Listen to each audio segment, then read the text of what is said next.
You're watching Allied Services Friday Night Rivals, presented by Hazelton Honda.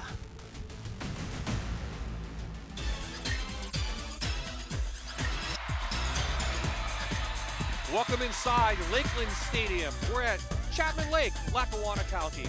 Tonight, it's the PIAA State 3A quarterfinals as District 3 champion Wyomissing battles District 2 champion Lakeland. Good evening, everyone. I'm Bob Ide, and welcome to a chilly but normal November night up by the lake. Joining me as he's done all season, former Tunkhannock area coach Jan Cichak. And Jan, last week in college football, we had 1 versus 4 as Notre Dame took on Clemson. Tonight, we have 2 versus 5 in a big Class 3A matchup. We do. Tonight's game is going to be leading them to the semifinals for the state championship game. Wyomissing coming in 7-0. We have Lakeland at 5-0.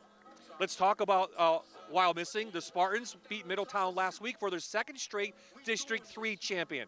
They're a ground and pound team. They have a big offensive line, and that means we're going to see a lot of our Toyota Spotlight player, Evan Nadrowski. Number 44, 6'2", 240 pounds, almost 500 yards rushing this year with 7 touchdowns, and he runs that wing tee perfectly for them as a fullback.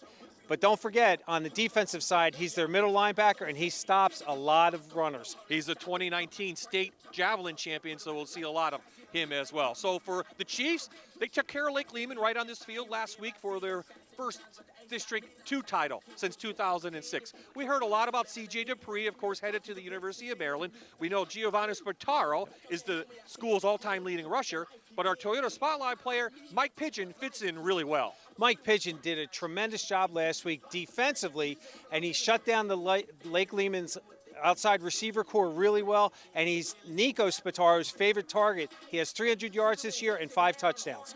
A normal November night up at Chapman Lake. Let's check in now with the weather with Allie Debicki from the Fox 56 News, first at 10. Hey there, everybody. I'm Chief Meteorologist Allie Debicki with your Friday Night Rivals forecast. Another touchdown forecast here. We've been getting really lucky each Friday night for Wyomissing at Lakeland as we head through the evening. Just be aware, it will be a little bit cooler. Perfect for football, though. We're talking mid to upper 40s for kickoff and halftime. Clouds will be moving through the area, but we should stay dry for the most part with the exception of an isolated shower. We'll talk more about your forecast come halftime, but for now, we'll send it over to the field. Thank you, Allie. This is the first meeting between the Spartans and the Chiefs. The winners headed to the state semifinals. It's Wyomissing and Lakeland next. You're watching Allied Services Friday Night Rivals on MyTV WQMY.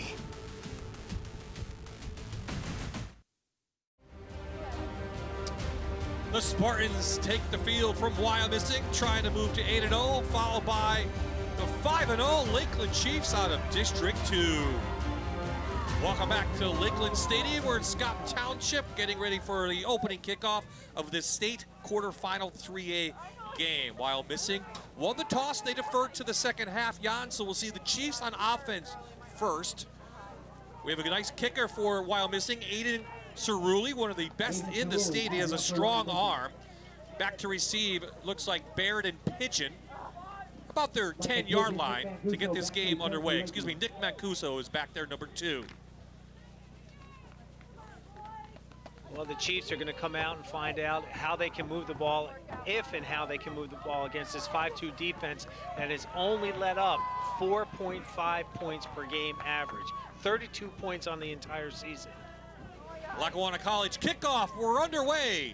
In Scott Township, little pooch kick.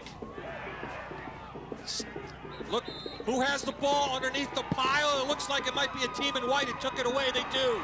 So Wyomissing comes out with the first surprise of the game, a little pooch kick. It hit the Lakeland Chiefs, and we have a Chief down injured. But the team in white from District 3 has the ball.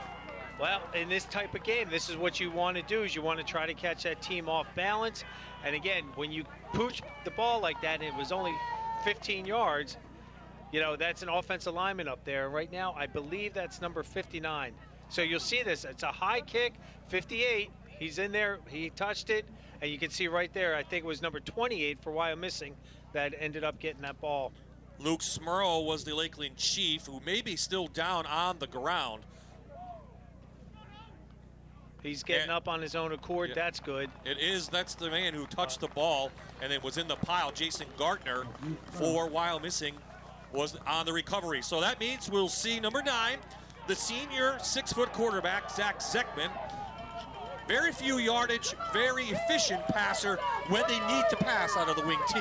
Well, the wing T is not an offense that's made up of passing. When they do, it's just a waggle. They've made a really, really nice consistent pass game with the flood pattern where they have somebody going long, a medium, and a short coming right out to number 44, their big fullback. This is an offense that's just dominated the Berks League, averaging 47 points per game. The wing T, they'll hand it off to Amory Thompson. Thompson strung out, taken down by Siemens. Right about the 26-yard line. You'll see right here, they're coming with the speed sweep. Number 50 pulling, lead blocking, looking for work in there. And again, he's got nice speed in here. You'll see he's just pushing off. And again, nice job by the Chiefs to string that out. Again, they got a first down. Something that we haven't seen that they really do is attack the perimeter like that. The Spartans, that is. Everyone that touches the ball for the Spartans seems to average over 7 yards per carry. This is Nadrowski in the middle, the big fullback. He'll pull forward. It was a figure law first down for Wyomissing, a 10-yard run. 40. So here is the offense brought to you by Hazelton Honda. We talked about Zekman and Nadrowski in the backfield. Wingbacks in there. We saw Thompson get the ball. We also have Allman, who has 12.5 average per carry. And to say they're big and strong up front would be an understatement. Rashard Williams at left tackle, 6'5", 315. Well, with that offensive line, Bob, you can see how they're moving people up there. They're really not as big. Their 2 tackles are huge. They're both 300-pounders. And Seamus Falloon is actually going to Ursinus next year. But the guys inside, 175, 190, and 200 pounds. With this wing T offense, you need some speed in there, and you want some misdirection. That gives them a great advantage on the blocking. Another figure law first down. The Spartans inside the Allied Services red zone, the opening possession after the pooch kick. Thompson again, inside the 10 to about the 6-yard line. Talk about how they move the offensive linemen around, because they're going to not leave these guys in the positions where we see Williams all over the field. Well, we'll see on this play right here. Now, Thompson this time decides not to string it out, but keeps it inside. The wing T is predicated on the way that it's numbered, that they can move what they'll call their fast side versus their strong side. And you'll see right there, number 74, just in your screen, flip-flops. Again, they're trying to set up an unbalanced look in there. And that way it gives them the advantage. Nice job by the Chiefs to stop big number 44.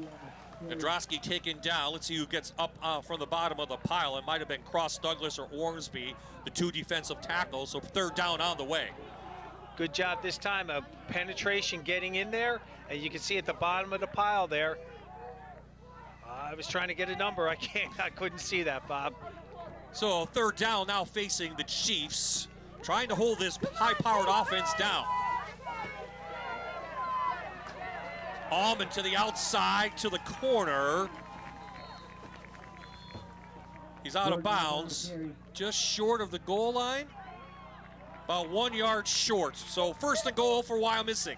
Again, they set this up right. Again, now we're going speed sweep the opposite way, and they're going to be trying to stretch them horizontally as well as vertically in their passing game. 7th play of the drive that started on the Lakeland 36. Nadrowski up and over, and the Spartans take the early lead with a Plagues Alexander touchdown. Evan Nadrowski on this does a tremendous job with his athleticism. You'll see him jump up over the pile right there, and C.J. Dupree's right in there. He's 6'4", and again, Nadrowski is the 2019 PIAA Javelin champion. So we know he's got great athleticism, great feet, and he just signed, Bob, you told me today, Monmouth College. Yep. So Cerulli in for the PAT. It is up, strong kick is good. So we're under 10 minutes in the first quarter. Wyomissing strikes first. They lead 7-0.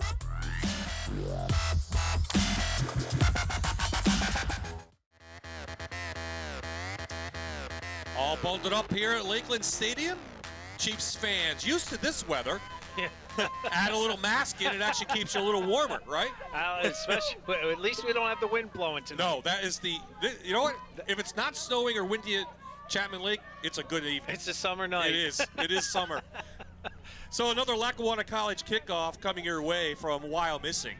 And now, you know, Lakeland has to watch out for another pooch kick, even though Cerulli has a very strong arm. He'll just drop it short. Pigeon from his 20. Shoots through it, finds a little gap, and he's past the 30, and that's where we'll see Domenico Spataro. As we talked about, very efficient with the ball. And, you know, just one interception, but I think they have to throw a little bit more than they did last week. And I think they're going to try to do some things a little bit different. They saw against Lake Lehman last week with the way Lake Lehman's attacking defensive style was that they had to rely more on Dominic back there as a quarterback. And again, with his arm and his legs this week, so we'll see what they open up with. Let's see if the Chiefs open up the playbook tonight, too, trying to get anything going. They do, and Dupree looking downfield for Spataro on the little end around, and Dupree's up for a nice gain. Let's see where they mark it. It's just past the 40, about 8 yards on that. You'll see they go with it looks like they're going to run their outside zone, and then again, flip to big CJ. He's looking downfield. Again, CJ is another big young man going to Maryland. And again, almost had them, but they covered Spataro down out of the backfield. For CJ, played a couple of years as the starting quarterback, over 2,100 yards through the air, and some confusion now from Lakeland as the play clock's at 10. They get the play from the sidelines, and they'll line up in the eye. 7-man front for Wyomissing. Spataro, I think he's got to figure law first down. That he does, just up to the 44. Let's check in now with the Hazelton on the offense for the Chiefs. Baird will be in the backfield with the two Spataro brothers. We talked about Mike Pigeon. Nicholas Mancuso also has 5 catches for 101 yards. And up front, that's where they're going to be tested tonight, especially right in the middle with the two Walton brothers in there and Cross Douglas on the right side. Lakeland averages 32 points per game this season. Very balanced offense, about 340 yards per game.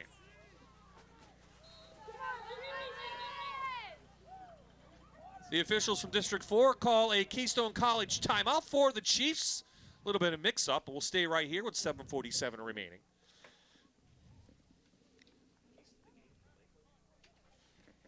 What do we need to see out of the Chiefs as they call it over? Maybe some, maybe a little bit of nerves, didn't get to play in. But what do you want to see out of the Chiefs tonight? The Chiefs are going to have to try to control this game, especially with their running game. They've got to cut down on the penalties, which really crushed them last week and really made it a game until late in the fourth quarter. But talking to Coach P earlier, he wants to make sure that the kids just relax. Mm-hmm. And we could see the last 2 plays. They're not sure what play's coming in, and the play clock was running down. So Coach, again, very smartly calls timeout, settles them down, and says, guys, get that focus back. But let's control our own destiny. When you did a pregame with your team, and a bigger school came in like this, and I say a little bit physically bigger, do you have the other kid? Do you have your kids look at the other team? Or can it be a psychological thing? Just worry about yourselves. You have to worry about yourselves. You could tell the kids, don't look at the papers, don't look at the rosters, but you have to prepare your players for it. One thing we used to have to do when I was coaching in Bucks County, we had to deal with Mike Pettin, one of the all-time winningest coaches, and you'll see right here they come out with a nice quick pattern play, a little stop to Mike Pigeon, our spotlight player of the game, and he gets 8 yards on that. But Mike Pettin always had these big kids from Central Bucks West. Yeah. And when I was down at Truman, our biggest kid at time would be maybe 220. He had 6 of them. And you just tell your kids, play your game. We know what they're going to do.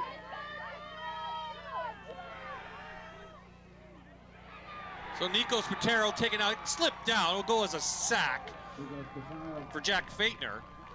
Loss of 3, so 3rd and long now going to face the Chiefs.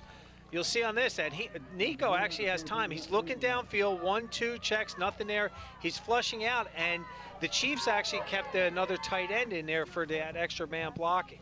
But again, Wyomissing is very stingy on their defense, as we know, only 4 points average per game. 70 on the ground and 50 through the air for the Spartans this year.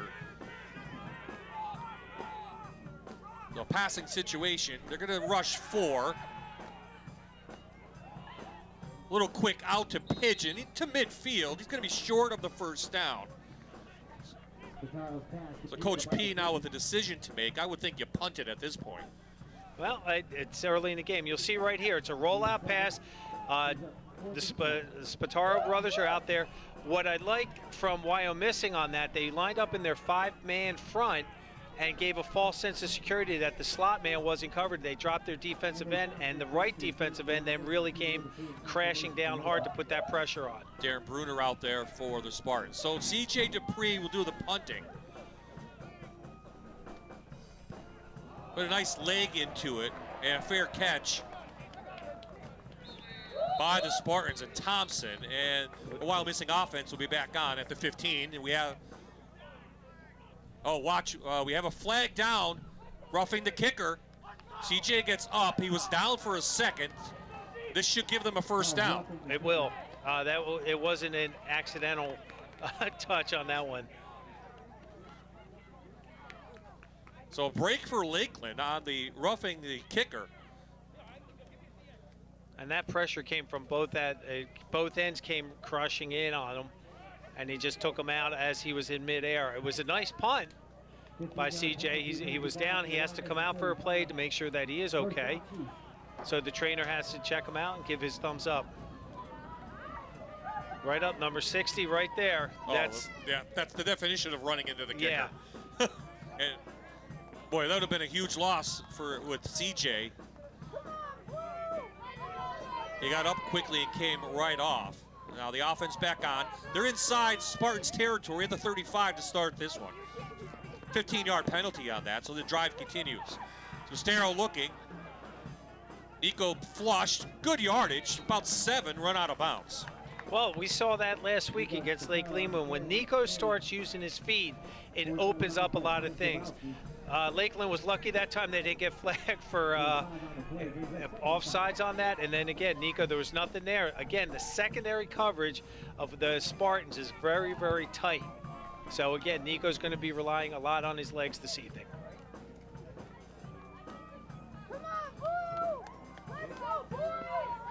So second down forthcoming for the Chiefs drive. Their opening drive of this game, they're down 7-0. Trying to sneak Barrett in there, the fullback. He gets a couple yards. It'll be 3rd and short. And let's take a look at now the Spartans defense. A lot of the same guys played both ways. Bruner on the outside at 42 tackles last year. And Williams, they may want to stay away from him off the right side. Very active bunch of linebackers. Grabowski's in the middle along with Nadrowski. And in the secondary, many of the same players you see on the offensive side playing both ways. So a great defense from Wyomissing being tested here on the opening drive for the Chiefs. Taro had running room. Instead, he throws it, and it's intercepted. Intercepted by the other quarterback. Zekman dives in, and that's a great catch, too, on the sidelines. It really was. Great discipline. You'll see that they're dropping, and you'll see now he's rolling out. You'll see it. It's there, but he just does a nice job stepping up in front. Great concentration. Keep that ball away from the grass and gets that nice pick. I thought Spataro might have taken off. I think he would have had a first down with his legs. But this is what Wyomissing does. They will take advantage of the other teams and other turnovers. Or plus 10 on the year, turnover differential.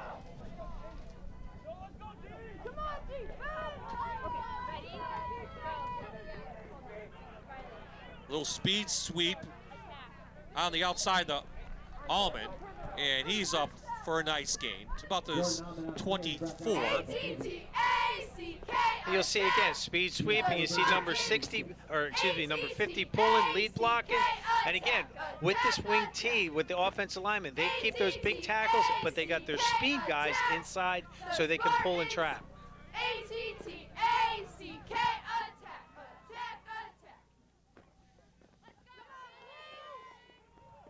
They're going right at C.J. Dupree, and he Who was that? They got hammered and taken down. Jason Gardner. On the outside, yes, Gardner. That was great discipline by CJ. With this wing T offense, if you notice, they did 2 speed sweep looks. They'll give it, they'll keep it. Here you go. Great job with our camera guys back here with the replay. Actually, the ball was mishandled by Gardner on that. And CJ, though, very smartly was playing disciplined defense. What they count on with the wing T is that you're going to over-penetrate and you're going to form natural alleys and lanes for the running backs to cut back into. So Zekman, his first opportunity to throw, and he's taken down. And it'll be 4th down coming up for the Spartans. They're about 2 yards short. Nice job. They're running the waggle play where they pull the backside guard. The quarterback's rolling to his right. And what they like to do on this is they like to run that flood pattern that I spoke about earlier, where you have the fullback coming out into the flat. You have the tight end dragging across. Split end is going downtown. Romanowski came back and took down the QB. So Cerulli does the punting as well. Nice high kick. Fair caught at the 30-yard line by Mancuso.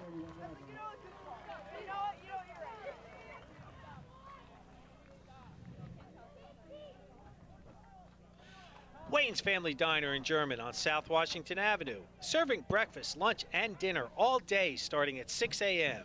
Everything we serve is homemade with the freshest ingredients, homemade meals at their finest. Good food, good friends, and good times. Now, if the stats I found were correct, that's only the 4th punt of the season for Wyomissing. You are correct. Bob, they don't really punt kick. much. Yeah, no. Because they just pound it out on you. And again, you see right now, I like what Lakeland's doing. They're coming out with a different formation, trying to catch that defense in the shift. Dupree in the backfield. They're going to set up a middle screen to Spataro. Ball's on the ground again, and it's another turnover. The 3rd of the night for Wyomissing. Watch this hit, if we get the chance to watch a replay. Our spotlight player, number 44 at his middle linebacker. They, again, great play, great call. Watch him come into the screen, knock 52 right here into Spataro, and that's what caused that fumble. The 3rd takeaway for the Spartans tonight. Now the defense back again on the field for Lakeland. Spartans inside Chiefs territory at the 42. Already up 7-0. Middle handoff to Nadrowski, and he's up for about 8. Watch, This really, is what Wyomissing's going to live on. this is what they've done all season, just how physical they are with everything. Great call with this screenplay right here. They have it set up perfectly. You got the extra blocker, and just the way he just blows that up into Spataro. Again, you wouldn't expect your own man to hit you that hard and cause that fumble.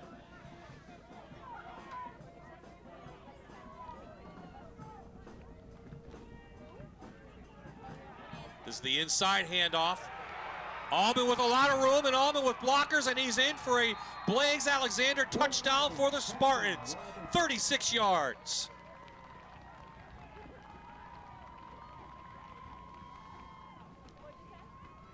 They'll pound it in the middle, and then they'll spring those guys to the outside. And again, that wasn't like the speed sweep where they're trying to stretch you. He goes right off tackle. You see number 50 right here, lead blocking up in there. He's looking for work in here. Look at that. And again, just a great move and great burst right there. And he's looking, he looked behind him, no one there, no one. Touchdown. Siemens had a shot at him, but couldn't make the tackle. We have a whistle, flag down on this PAT. So both touchdowns have come off turnovers for the Chiefs. Dead ball, encroachment, 23 defense, repeat the try.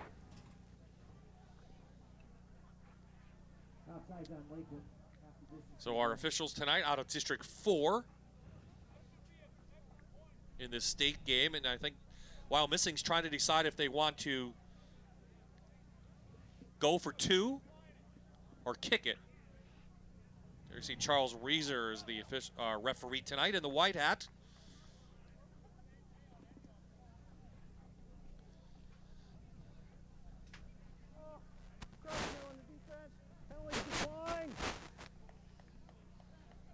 So they'll tee it up again. So Lakeland proved they can move the ball, even though they were helped a little bit, Jan, on the penalty. But then you turn it over, and you're playing right into the Spartans' game plan.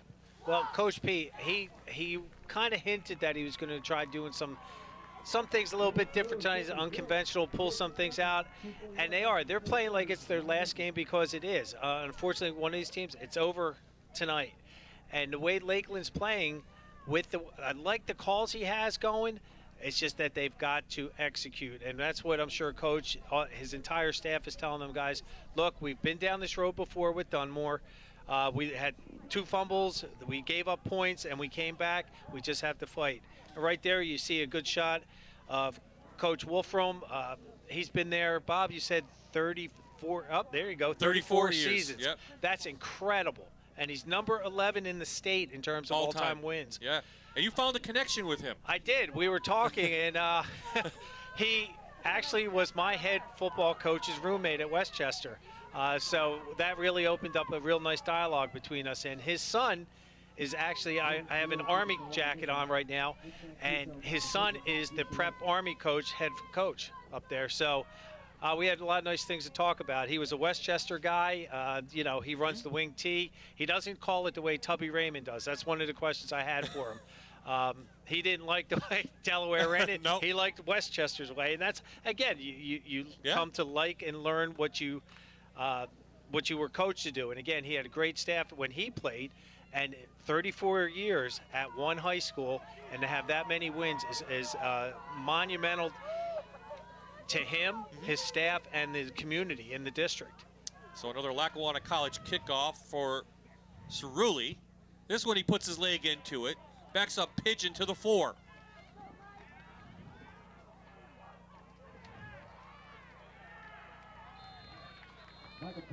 Pigeon holds on to the ball past the 20, and that's where the Chiefs will take over. Blaze Alexander Family Dealerships, celebrating 40 years of serving the community and home of the lowest price guaranteed. So the offense back on after the fumble, which Wyomissing converted into points. Let's see what Coach P goes to. Here's what you like to put a nice drive. You got to keep that Wyomissing offense off the field. It's hard to do that, yes, because their defense stymies that offense. But again, what we're seeing from Lakeland is they're trying to do some different wrinkles. They're going to come back and be conventional in their offense. You don't want to veer away from what you've done to get you to this point. You have to have that the variations in your offense to do that, and same with the defense. You'll see right here, they're just going with, again, right inside, number 14 right in there, trying to get a nice carry. Shane Barrett at the fullback spot, trying to keep them honest. Nadrowski on the tackle from his linebacker position. This like a 5-2 defense. Well, yeah, he has it listed as a 3-4, but it really is I still call it a 5-2.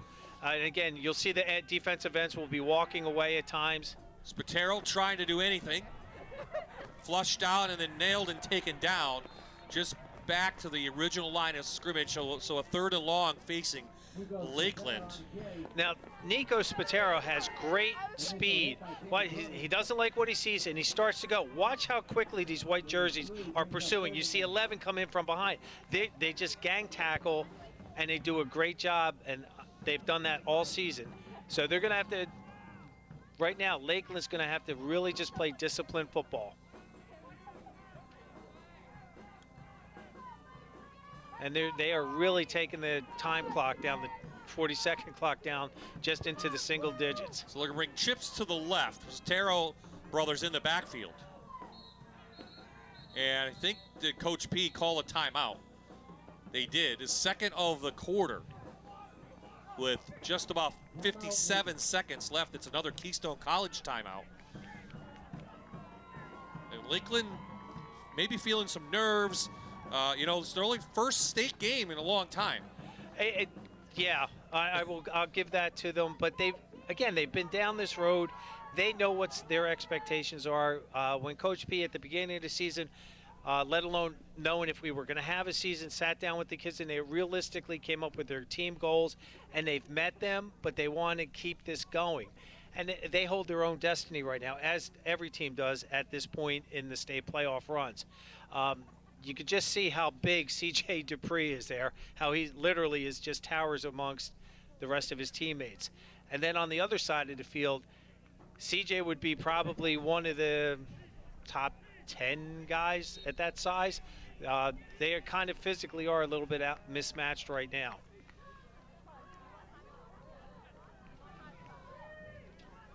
Well, Wyomissing was looking forward to this year with 15 seniors returning.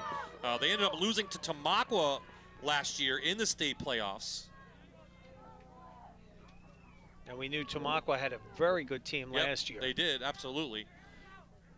And But Zeckman went down, their quarterback, in their first game, so they had backup quarterback. So these guys, another year in the weight room and another year of experience, and they're back where they want to be, looking forward to a possible state title. So Spatero's flushed.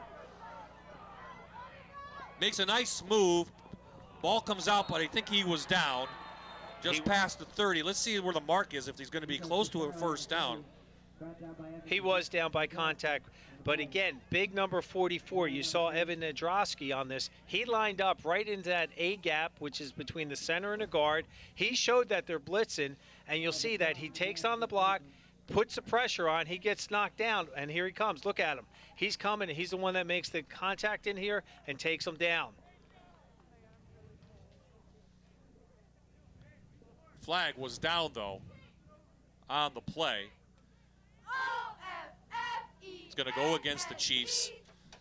Wyomissing will accept that and back up Lakeland in third and very long. Well, we saw that it was a block in the back, and we saw that as soon as Nico broke contain, and he started to turn upfield. One of his receivers turned and pushed in the back, trying to protect Nico, doing his job, but he got called for it.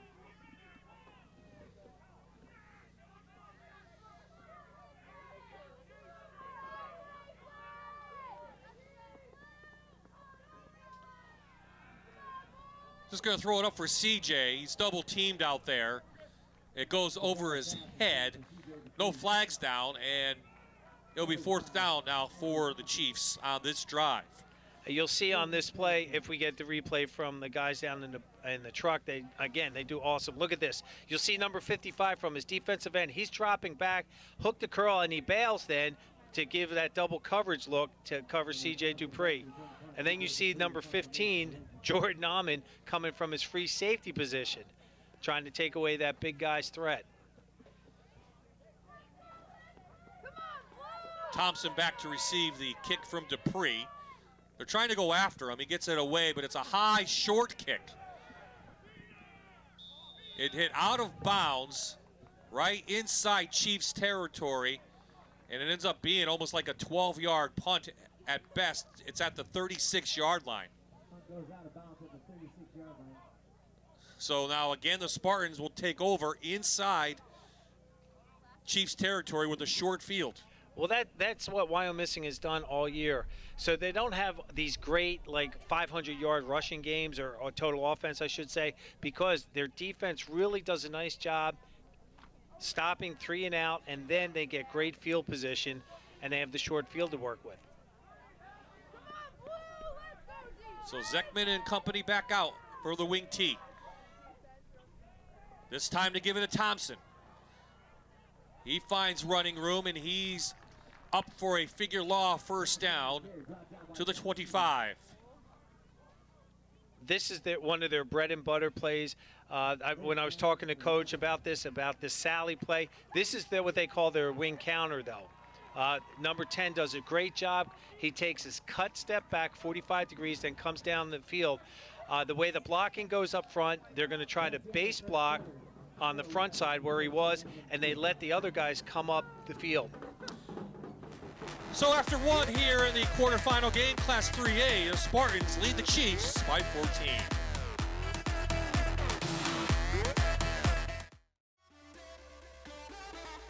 Three Lakeland turnovers, 2 of those Wyomissing has turned into points, touchdowns, and they lead this game 14-0. as we get set to play the second quarter. The winner of tonight's game will play the winner of the Danville Archbishop Carroll matchup tomorrow afternoon. And joining us in the booth right now is the Danville head coach, Mike Brennan. Coach, thanks for coming up. Thanks for having me, guys. Well, I guess, what do you see so far, especially from Wyomissing? Two good-looking football teams. Wyomissing's are athletic kids across the board. They look really good. Of course, you won the district title last week. You beat Montoursville in a rematch as Thompson comes up in this game. So congratulations on that. Thank you. What do you know from this wing tee? You've seen a lot of it through your years, I'm sure. Yeah, our kids are a little familiar with it. You know, it's tough to defend, especially when you're as athletic as Wyatt was across the board. They have athletes everywhere in the field, and they're big up front. So, you know, you have to get a lead. You can't let them grind it on you, and they can certainly throw the ball as well. And they take advantage of your miscues. And that's what they've done so far here tonight with Lakeland. So this drive started inside Chiefs territory. It continues. They'll give it to Nadrowski, and he's hit immediately, but the 240-pound fullback powers forward close to a figure law first down. Well, you'll see on this play right here, they went unbalanced, and they give it to Nadrowski going towards the weekend side on that. You're all right. We didn't break anything. Yeah, I was like, things falling in the booth. He's a yard short. Was Nadrowski. So don't mind Coach. He's just knocking stuff over in our booth. That's Coach Seachak, that is. Oh. not Coach Brennan. He would never do that. Oh. Bring it around to Allman, and Allman's got running room, and he's in again for a Blaze Alexander. Wyomissing touchdown.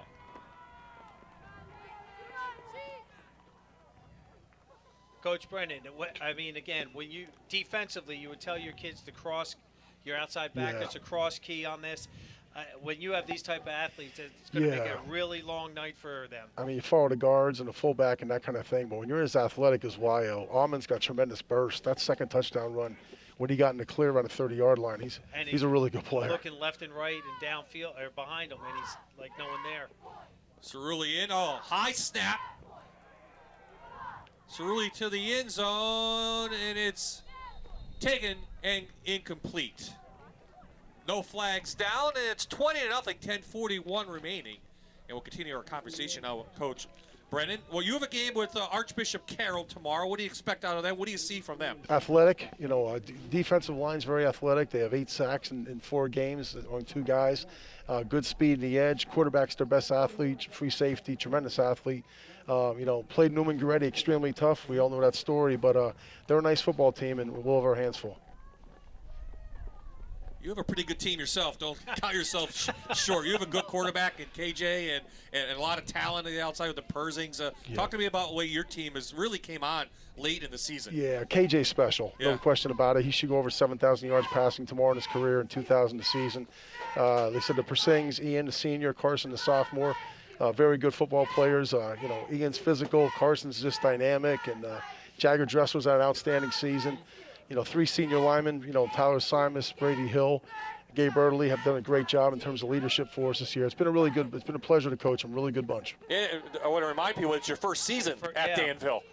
You were at Hazleton for many years. And then before that, Mount Carmel and Blue Mountain, right? Yeah, Did I get your resume right? Yeah, yeah. Don't forget the state title. Especially, well, a couple, especially the transition was difficult, but the kids have really responded and done a really nice job.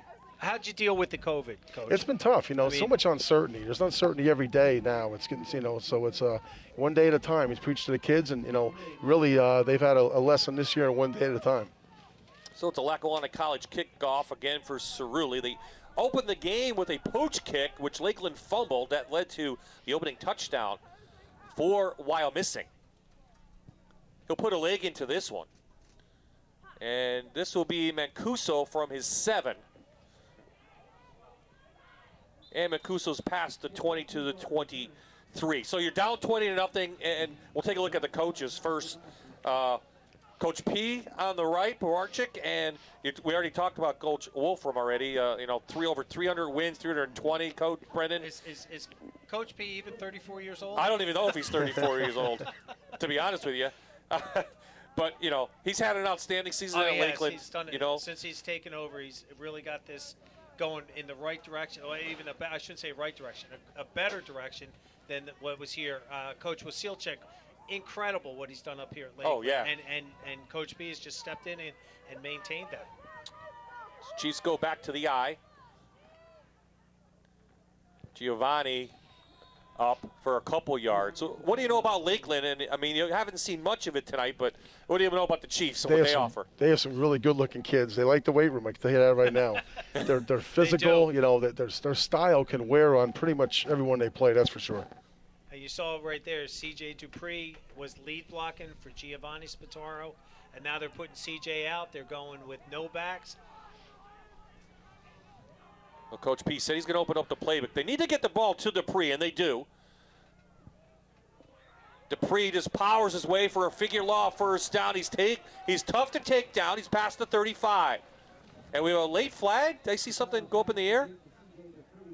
Or maybe that was there is a flag. My eyes aren't that bad. No. It came well after the play, so late. Don't want to speculate. Let's get the call.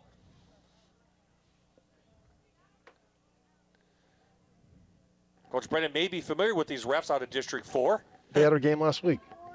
Sideline warning. These are all the plays, the first down. But again, Coach Seachek, last week we didn't see a lot of CJ get the ball. They have to find ways to get him. They do, they're being very creative with it right now. And for Wyomissing, yeah, they know who it's going to go to, but he is a big guy. Same play, right side, he's got room. CJ down the sidelines, holds on to the ball, and they're inside Spartan territory, but we have a flag back near midfield. You just saw why he's going to the University of Maryland. This young man, he's got great speed, he's got great strength, and again, that size. Looks like it's going against the Chiefs. Incredible. He's a great-looking kid. I mean, see a lot of good football players. He's bigger than 6'5". Yeah. And he's a great-looking athlete. Looks like it's going to the Chiefs. Pull away on number 2, Blue. Still first down. Just keep being themselves tonight. That's all it is. And we saw this last week. Again, Nick Mancuso gets called for the hold. Again, very aggressive Wyomissing area coming at you like this. And again, you're trying to set it up. They do, but again, now it's all for naught. It comes back, and they're back to the second. Well, at least it's second and manageable. It is. 9. They're going to send out 3 wides and Dupree, so a 4-man, 5-man out there looks like Giovanni in the slot.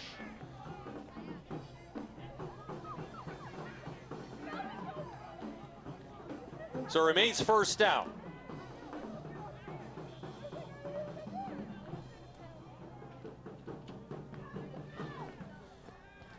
This time to get it out to Pigeon. Pigeon trying to get some blocks out there. Holds on to the ball. And he's up for about 4. Again, they're going with a funky formation out here with the no backs. And again, you know that inside slot man is covered down, so he cannot go out for a pass. And you'll see Nico right here gets the ball out to Mike Pigeon, coming back in. Good blocking in there. There's just, again, Wyomissing just converges so quickly to the receiver that there's not much room. Quarterback draw. Nico's got a figure law first down, past the 50 into Spartan territory. Coach Brennan, what'd you think of that one? They're creative. I mean, they're really been creative. Even the screen back in the first quarter to Spataro, I mean, they've given themselves opportunities, if it wasn't for the errors, to be in this football game. Again, Nico, we saw last week, he really took the matters into his own hands, and now it's on his feet now, and he's doing what he can to help the Chiefs now just maintain a good drive and hopefully get into the touchdown. Against Dunmore, Nico ran for 64 yards. Had a nice game last week as well against Lake Lehman. This is Giovanni. Up for about 4. They run right at Lussard Williams, the 315-pounder.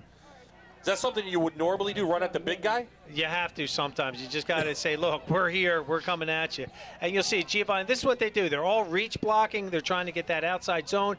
C.J. Dupree, again, I keep talking about him. He does a nice job with the influence block driving, and that opened up that little lane for Giovanni to get the 3 yards that he got.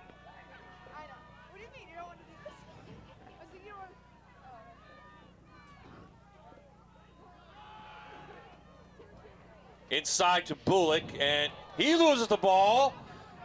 I think they're going to say he was down, though. The hands up in the air from the officials. He was down. It was a gain of 3, third and manageable now up for the Chiefs.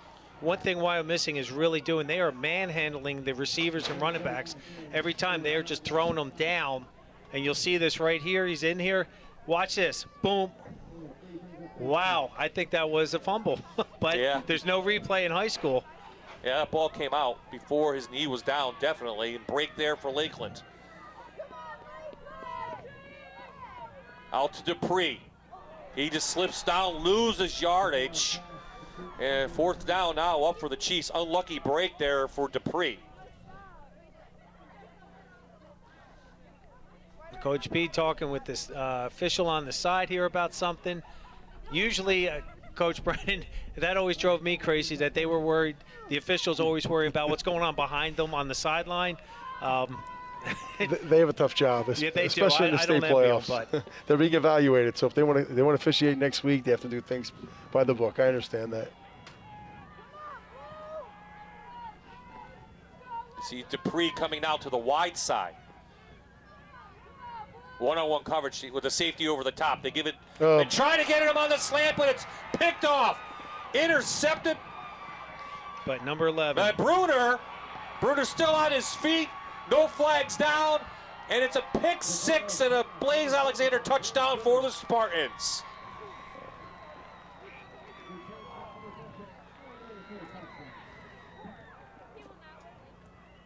They try to hit CJ on a little slant. And again, what they do with that 5-2 defense, that defensive end will drop to hook the curl, and he played that perfectly in terms of his body position, getting to his zone where he dropped, and then he picked it off for that pick 6. Great balance there. You saw he was down. He put the opposite hand down, maintains, and scores. Yeah, that 50 defense, it's like a 3-4. Yeah. And their quarters coverage behind it, and those flat defenders are hybrid guys that are athletic, and Bruner did a great job getting underneath that pass. I'll get a yardage from Marty Myers, who's in the booth with us tonight in a second. Cerulli on for the extra point. It is up, and this one is good. So 6:18 remaining in the half. The Spartans lead the Chiefs now 27-0.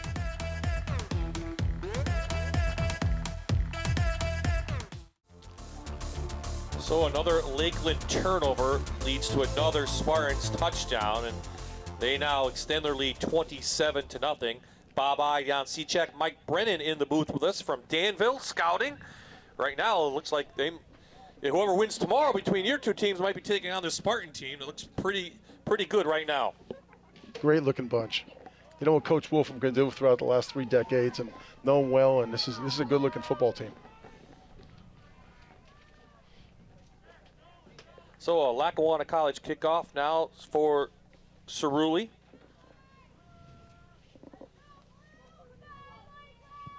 This one he puts all the leg into it. Somebody better pick it up for Lakeland. It does go into the end zone, and they'll bring it out to the 20. So let's take a look at that touchdown again, coaches. Coach Brennan, again, I feel like an old guy when I say a 5-2 defense. I mean, everyone calls it 3-4, but like you said about those defensive ends, the hybrids, again, these are athletes out there that can move. Coach, what are you running down there? We're running the stack right now. Oh, it's still running. Yeah, Nice. Out of necessity, especially with our personnel. Kids are familiar, and again with the COVID, with all the offensive changes we put in, we felt that defensively it might be best this year to keep it consistent, and it's worked out pretty well for us. Now, talk to me about your staff, Coach Brennan. Did you bring a lot of people from Hazleton, or? Oh, late tackle out of bounds, and referee's reaching for his flag. There it is, as it was Spataro who was losing some yards. So this will go against the Spartans. So the interception, by the way, went 55 yards officially for Wyomissing. So this will tack on something for Lakeland, give them a figure law first down. Result will be a first down. And now you can answer Coach's question. Yeah. Mike Erskine is with me at Hazleton area. So Mike's been with me for 7 years. He's running our defense. Okay. Along with Brian Raup, who's been on the staff for quite a while. Marty Palm, longtime Danville coach, has been with our secondary now. Roy Dennis, Bluesburg defensive lineman. Roy's doing our D-line. Roger Legg, another Wyoming Valley Conference guy. Crestwood and Wilkes. So you got a nice mix down there. Yeah, good bunch. Good. What have you learned about the Heartland Conference? Because I know you were in the Wyoming Valley Conference. Right. Wyoming Valley Conference is very physical. Heartland's a little more finessey. We all have a bunch of good players. Everybody's got a bunch of good players in the conference. It's a good, solid conference. Yeah, we saw him on Toursville. Giovanni bobbles that one, gets it back. Of course, we had Central Columbia, Montoursville. Seems like forever ago. Yeah, that was a long time 10 games ago. And, of course, you beat the Warriors, who had a very nice team. You'll see Thomas Grabowski, number 22, inside linebacker. He pulls the trigger, fires in there. Look at that tackling technique. Gets his shoulder, good wrap, and Giovanni came out a little dinged up on that. He's on the sidelines, on the ground, and he'll be replaced by Jaron Bulick, the sophomore.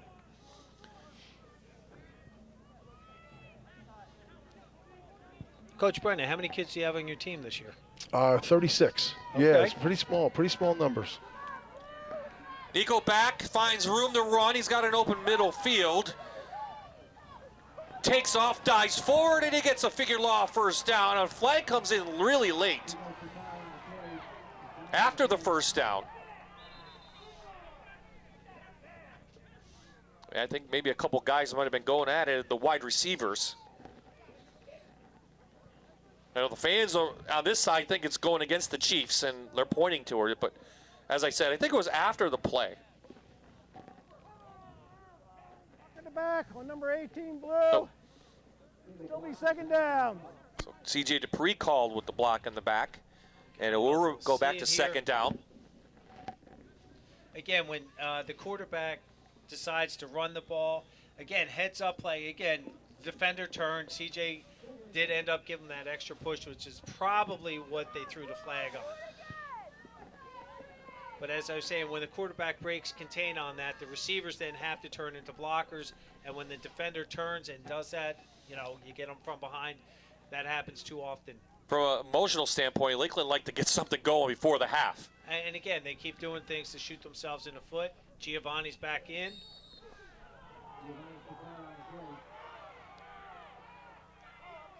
So he gets a nice gain, about 4, brings up third down after he was injured. He's still trying to walk it off, whatever was bothering him before. Coach Brennan, I'm sure you've probably seen this too. Their defensive linemen, I've been watching how active their hands are.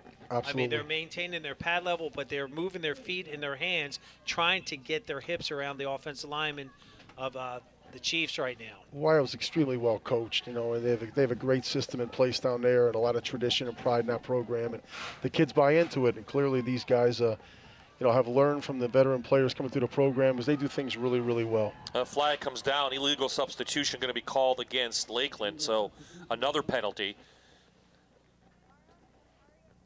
I mean, to beat a team as good as the Spartans, we knew they were coming. You have to almost play perfect. You have to play perfect, and especially Lakeland's in the been far playoffs. from that tonight. No, they've been giving this away in terms of penalties and turnovers. That was my thought. You have to play really clean. And Lakeland has done some good things. Every time they seem to get something started, something bad happens.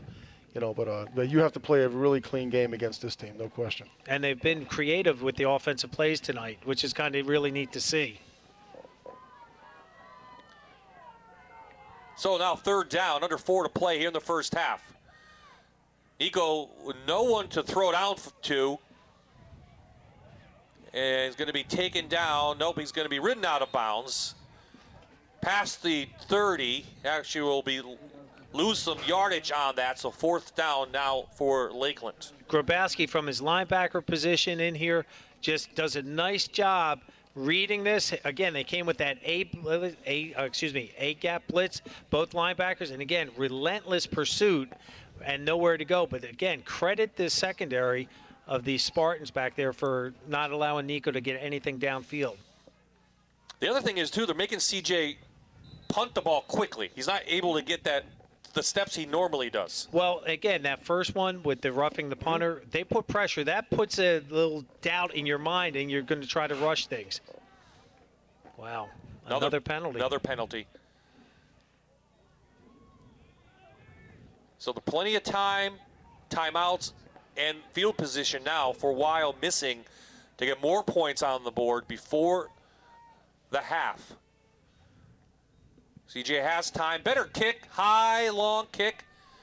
Thompson with a fair catch at the 31, pulls it in. And that's where the Spartans will take over this possession. So let's take a couple of look at the keys to the game late in the half for Wyomissing, brought to you by Keystone College. And they've done both of things. Yeah, and they've done, especially the second one, play physical very well. We've seen how they've been manhandling their running backs and receivers when they're tackling. I go back to that play that caused the fumble on Giovanni when 44 comes flying in there, Evan Nadrowski, and just annihilates the offensive guard on that screen into Giovanni and forced that fumble. You won't see a lot of passing, but they can run this wing T to perfection. Nadrowski with room in the middle. The big fullback taken out by a host of the Chiefs. A figure law first down up to the 47. 16 on that. He reminds me of another guy that used to play at that fullback spot. I think he was a 44, a guy named Riggins for the Washington Redskins. They're like, who? Yeah. He sought out some contact there. Yeah, he saw contact and said, I'm going to hit you instead of trying to get the extra yards. That's what John did, right? John he did. He made a great career down there as a Washington Redskin doing that. Or I'm sorry, the Washington football team. Yes, thank you. So John Huber gets a carry. He's up for a couple. And you can see with this offense that they run, they're going to spread the ball out fullback, wingback, halfback, their other slot back position. They feed it to all their athletes, and it's kind of the same look, but they're just doing one little thing different. Last week, this team beat Middletown 38-16, and before that, Boiling Springs 47-7. Trying to put some wins together. He tripped up by Ormsby. Nice job by Mason Ormsby coming in, putting that pressure in. And I talked earlier about if you over-pursue, if you come in too deep, it forms a natural running lane. And you'll see he was playing discipline. He was right there, and he got the first hands on to trip him up. The winner of this game will host next week either Danville or Archbishop Carroll. Mike Brennan from Danville in the booth with us for the second quarter. Take a look at these two teams. Bunch of movement up front. Who'll move first? Going against the Chiefs, everybody's pointing in the booth.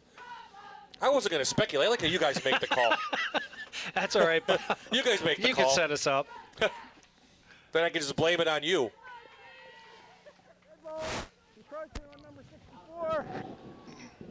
So that's looks like a figure law first down for Wyomissing. 1:35 remaining. And I believe they have all their timeouts left. They do. And again, with this team, you don't want to give them an extra 5 yards. No. And now it's 3rd and a foot. It is 3rd and a foot. I overshot the figure law first down. They're going for the knockout punch soon. This will be a great play action pass down. In the Thompson. He has the first down, and he's taken out of bounds up to the 36. What I like is number 50 here, Meyer Sala right here. You'll see him coming outside. Watch him look, he's right there, and then he's just, boom, he just knocks Giovanni down. That's what this wing T does. They get to the 2nd, 3rd level, they will knock you down or just get in the way, and those athletes that they have running about the ball are just damaging right now the Chiefs incredibly.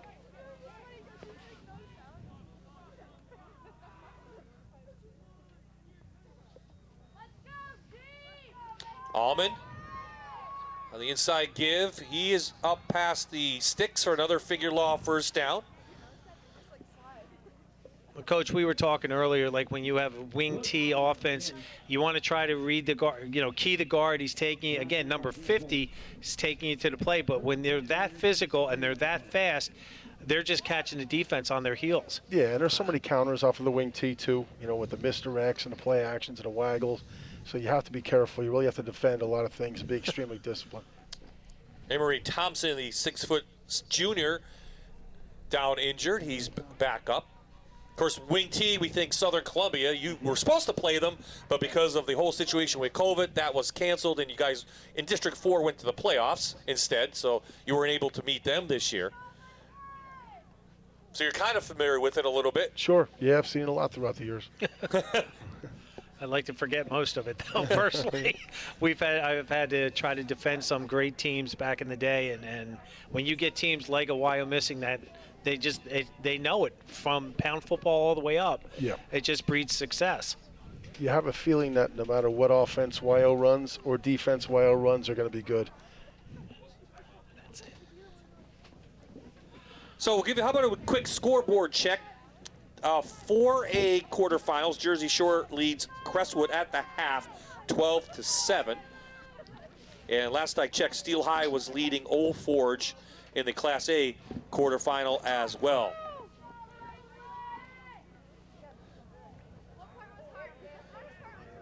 So there's the pass. They get it in and they connect with Aiden Mack. And Mack is in for a touchdown. Blaze Alexander touchdown for Wyomissing, and this one is definitely broken open. Well, Marty Moore just shown me a handwritten note that there was only 20 plays prior to this touchdown right here. Again, Coach Brennan was saying he thought they were going to come back with the play action pass, and they did. And you see that they had 3 different receivers in 3 different spots. And again, great job by the quarterback looking downfield, finding the open receiver. Aiden Mack, coach, picked up a UConn offer this week. He's only a junior. Impressive looking kid. Yeah, I saw that.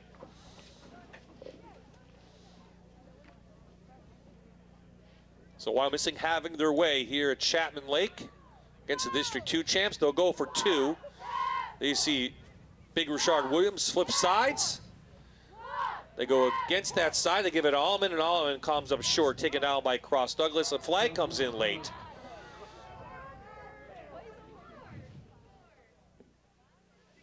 So maybe some words exchanged down there on the field. Supposed to be taken off on the kickoff, and 1:14 remaining here in the game. So you have a 1 o'clock game tomorrow? Yes. Is that home? At home. At home, so at Danville. So that's pretty neat. I mean, this year, we, of course, because of COVID, they're not making teams go to neutral sites. Yeah, for obvious reasons. Yeah, you get lucky, you get to host I told our kids they drive 3 hours, we get to walk down the steps, so we're very fortunate. Well, we appreciate you coming up with the booth, Coach. Personal foul on number 55, White. White. Will be assessed on the kickoff. So against Wyomissing, and you heard that. So, well, you came up, you saw a very good Spartan team. They're ranked number 2 in the state for a reason. If you do get to play them, it's going to be a heck of a game. It'll be a pleasure to get to play them. That would be a good thing. Looking forward to the opportunity tomorrow for our kids. You know, it's playing a game at home. Our seniors out there are finished at home. Yeah. So for them to be able to play another home game tomorrow, with the trip to the Eastern Final at stake, a great thing for us. Appreciate you having me tonight. No, thanks for coming in, Mike. And thanks for everything throughout the season too. Thank you guys. Now, Mike Brennan and Danville are going to play Archbishop Carroll tomorrow. The winner will play the winner of tonight's game and go on the road.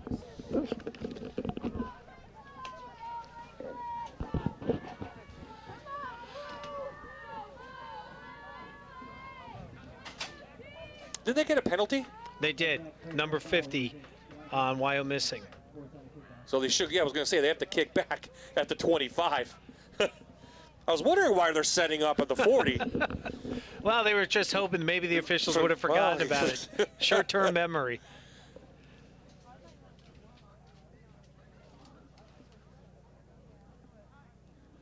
Well, again, I was saying earlier, Marty showed us that, that they've only run 21 offensive plays, and all the plays they've been running, they just pound and ground at you offensively, and you saw how they can do their passing. Again, like Coach Brennan was saying, we were discussing, you have the waggle, you have the bootleg, and the way they run everything, it looks all the same. Yeah. So you have to play disciplined defense, because if you let one thing go, they're going to exploit it. And really, Lakeland shot themselves in the foot numerous times in this first half. Yeah, penalties, turnovers, and that doesn't help as well. So Lackawanna College kickoff again for strong Leggett Cerulli. This one will go a little short, and it's still a live ball, still in play. Pigeon picks it up at the 22. A host of white jerseys ride him down, including Bruner down there on the kickoff. And let's take a look at this touchdown one more time. You'll see, like, one, there go the receivers. Now you got the backside tight end coming across, the slot back coming there. And now he turns into a blocker instead of a receiver because the ball was already down. Number 11 was deep. Again, that was that flood pattern I was talking about earlier. So Zekerman's 10th touchdown pass of the season, a second touchdown for Aiden Mack. As you heard, Coach picked up a offer from the University of Connecticut. Did big number 85. 1:10 left. Back out to Dupree. Oh, speaking of the guy, Bruner sheds the tackle and takes down C.J. Dupree. Wow, you'll see that they had two defenders out there, and he split them. And he makes the tackle on C.J. Dupree. So they go with that quick screen again, and you'll see there's two defenders right there. He split them right in between, and there was nothing there. He drops them for a 5-yard loss. 6'1", 195-pound senior is number 11, Darren Bruner.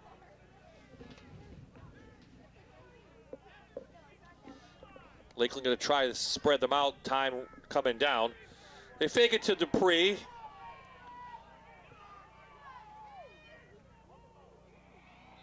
Giovanni hit and then taken down by Williams. That should roll out this first half, and Lakeland will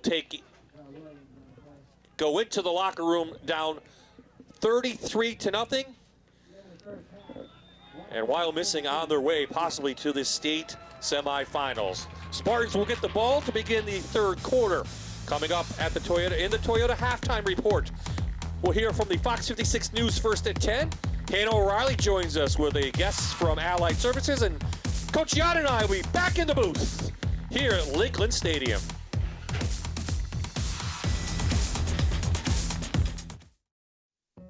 It's halftime here at Friday Night Rivals, and we have stopped by Allied Services to talk to CEO and President Bill Conaboy. Bill, thanks for joining us. Thank you, Hannah. Now, Allied Services, you guys are a big name in the community. You're one of the top employers in this area. Can you explain to some of our viewers who might not know, what is Allied Services? Yes, I can. Thank you very much.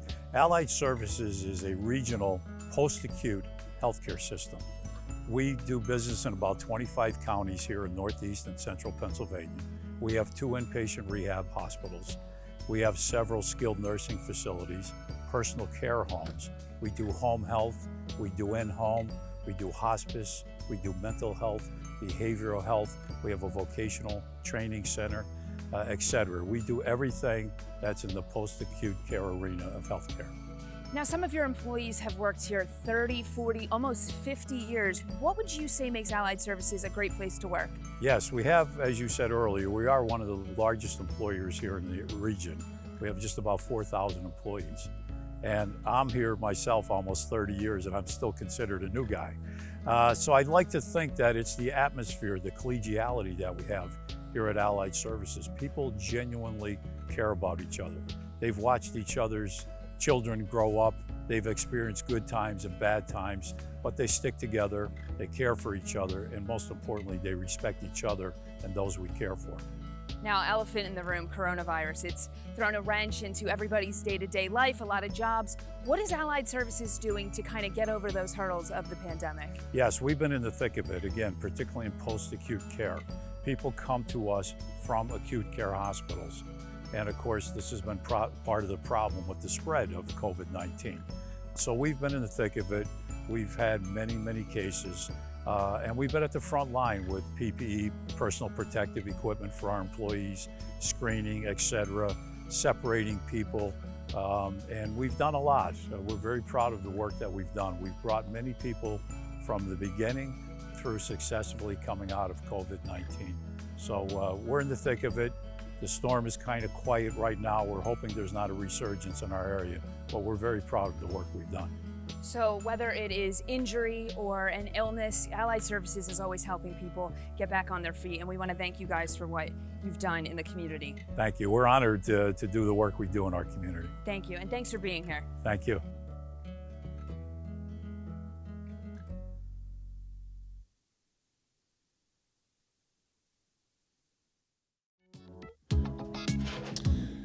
The Lakeland band was on the field. They played a beautiful halftime performance, including flame throwers. We like that. And they were going to go off the field and to score 33-0 at the half. Bob Jan Cechak back in the cold booth. I don't know where the heat is tonight, but we didn't pay the bill last week. Yeah, it must have been like that. So a game dominated by the District 3 champs. We knew coming in, high-powered offense that averages 47 points per game. They're on that again, and really just dominated and surprised Lakeland right from the opening kick. They really did with that pooch kick that they got the fumble recovery and then they converted to points. But Lakeland has been shooting themselves in the foot with the penalties upon penalties and even the fumbles that they've had and the interceptions. They've hurt themselves. So hopefully Coach P can settle them down and try to get them some points on the board. What's the goal for the Chiefs now at halftime? Is just settling down? Yeah, at this point, and again, they know they're being outmatched right now physically, so they're just going to have to play smart, slower football, and they've done a really good job the first half, really controlling the clock, bringing it down to just single digits before they snap it. Well, let's take a look at some of the first half highlights, and we mentioned that opening kick, and it came from, Cerulli just pooched it. And you'll see Wyomissing had a short field. And again, you'll see right there, you see a great job by Nerdrosky right there, jumping up over for the touchdown. Now, on this play, they go great calls, middle screen, and watch Nerdrosky, bam, he just destroys them into Giovanni, causes fumble. They get the ball. Another short field. Another short field, and they go right back to work on this one. And now, again, watch how he runs that so easily. Number 15, Allman, just gets in there for the first counter, wing counter. And now we're going to see it again, go the opposite side. Here he comes again, right into your screen. And again, he just does a great job. The offensive line doing their jobs, getting to the second level and allowing him to go in and stand-up touchdown. Now they come back, and you'll see on this was not a fumble. It was, but they called it, and that was in Lakeland's favor right there. Yeah, that was Bullock who was taken down, but and then we see they Brunner take advantage of it. Yeah, Brunner does a great job dropping to his hook-to-curl zone and gets a pick six there for 55 yards. Great balance there. He gets knocked down, puts the offhand down. Again, that's a drill that's done. Every coach does that. And on this play right here, another pass. They're 1-for-1 in passing, and it just happens to be a touchdown to number 85 for 24 yards, Mac. And that's off the play action because you're concentrating on the run. And that's why, Zekman doesn't throw a lot, but when he does, he's efficient. That's his 10th touchdown on the season. It is. And, Bob, you said that earlier in our pregame show. He doesn't throw the ball a lot. He doesn't have to. No. But when he does, he is really ultra-efficient. So Wyomissing's run 20 plays for 156 yards and 3 touchdowns. Lakeland 16 plays and 46 yards. Yes. And Wyomissing on the ground. That was what's on the ground. They ran 156 that's the rushing, yards. And then they're passing. Yep. So overall, first downs, Wyomissing has 10. Lakeland just 7, but really the penalties have not helped Lakeland. 6 for 45, include that with 4 turnovers, and that's why it's 33-0. The number 2 ranked team in the state in Class 3A, the Wyomissing Spartans. We'll take a quick timeout, and we'll have the second half kick on the other side.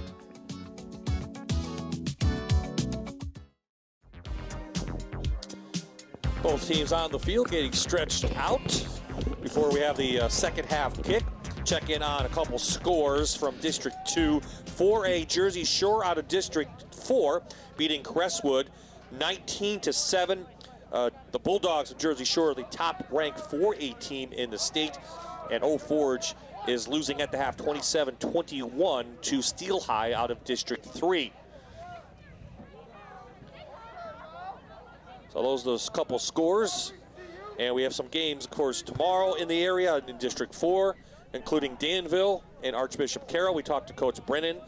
Southern Columbia playing tomorrow as well. And here's what Lakeland has done this year. They're undefeated coming into this game, and they had a nice schedule beating Wilkes-Barre. We've talked about that over and over. That was a last-second win, a 6A team, and they've played well this year, including last week's win over Lake Lehman.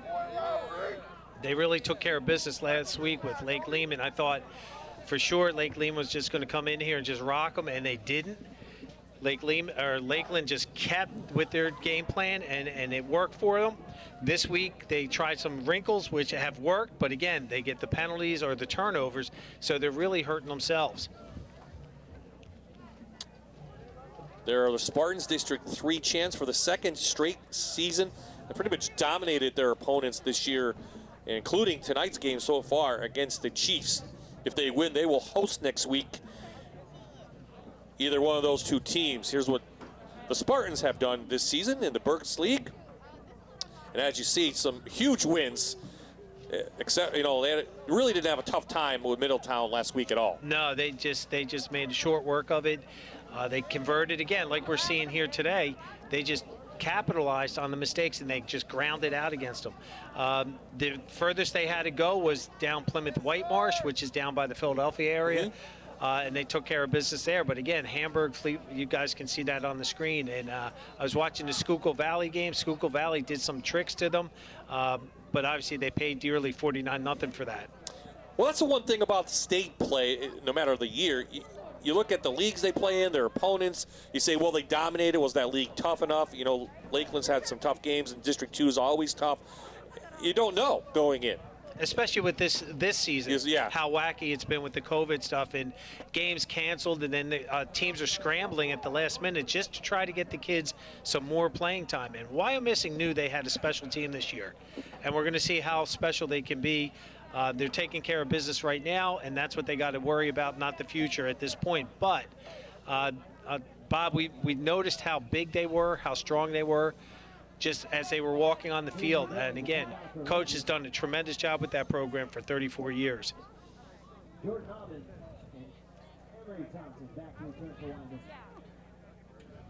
So the Chiefs lining up for the kickoff.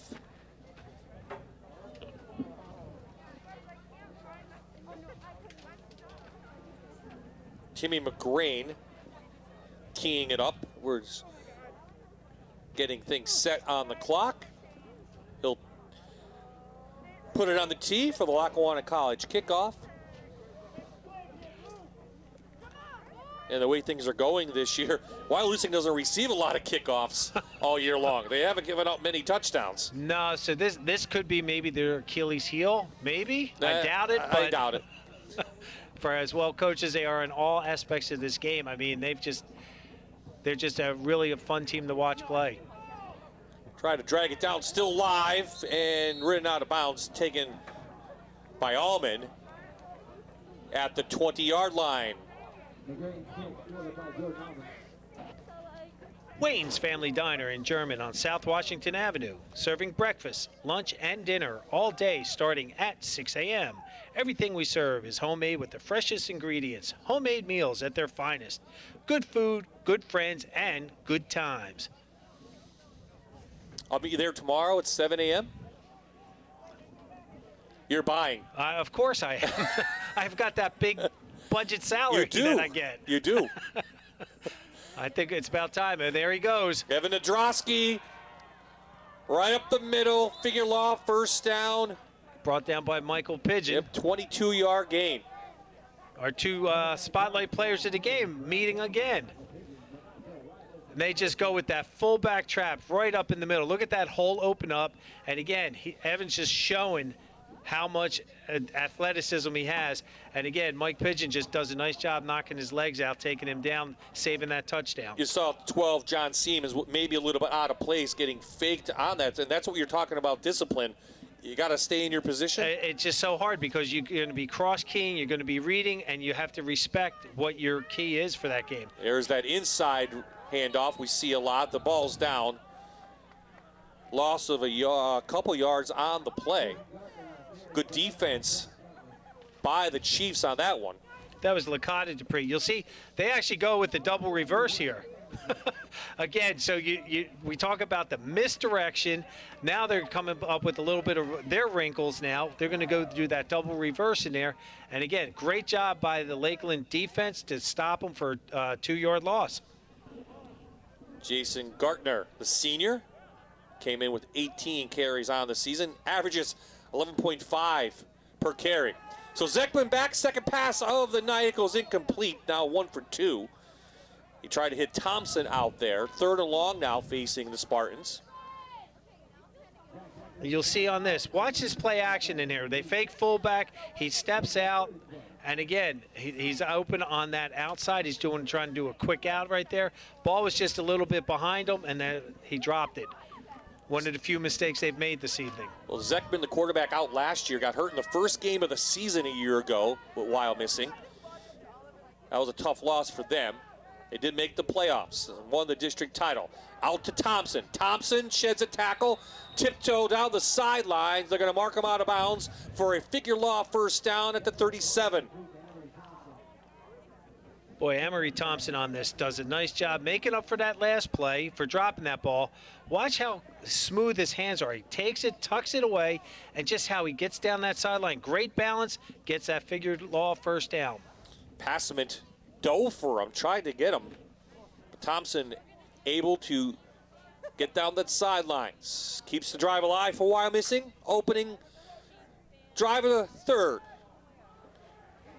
Grabowski, he's still on his feet. 5'11", 185-pound senior. First carry of the night, and he gets about 6. I'll tell you, there was great contact in there. Watch number 25, number 3 does a great job. Chris Nolan steps right into the hole, meets him, and again, just how big and strong Grabowski is, just drug him for 5 yards. Nolan with 130 career tackles here at Lakeland. 9 of those for a loss. First time we called his name tonight.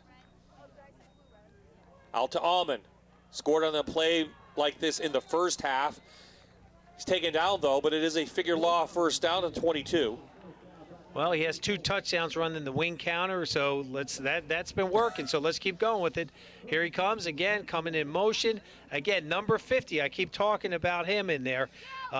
Sala does a nice job, and again, he's not a huge kid, 6'1", 175, but he moves, and he's able to get to that second level and seal off to allow these positive yards. We see a lot of that in high school. You put your big guys on the outside, your athletic kids kind of they're not the biggest kids, but they're at the guard position. But they can move, and they probably have nasty dispositions on them, too. We see a lot of that all Southern. Great move and spin. Figure law first down at the 2. Taking, that was Andrew Eisenhower, number 24. Sophomore running back. And you'll see this right in here, just coming back in. It's just Delaware wing T coming up inside. Again, they're not trying to stretch to the outside. They're hitting you inside. Inside the Allied Services red zone, Wyomissing. First and goal.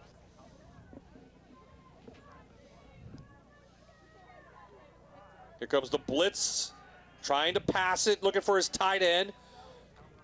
Tucks it, and he's in for a Blaze Alexander touchdown for the Spartans. That's Zekman with his first touchdown on the ground tonight.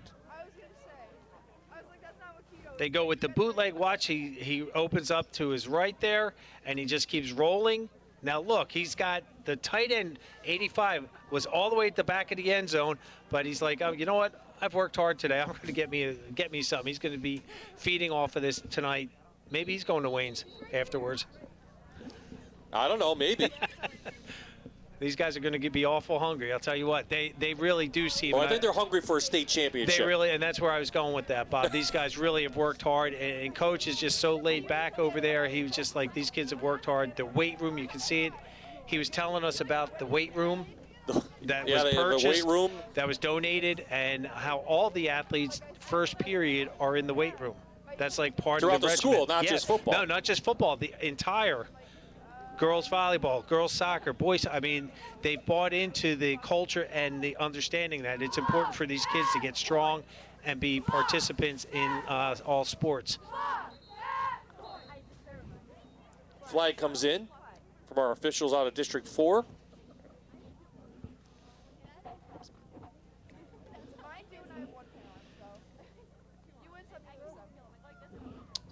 Second time tonight, Lakeland's been called for the offsides.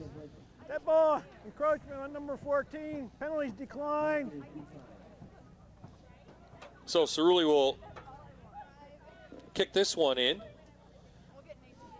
Off the hold of Matt Kramer, sophomore quarterback. Strong leg is up, and it is good. So Wyomissing drives down the field, and they extend their lead now, 40-0.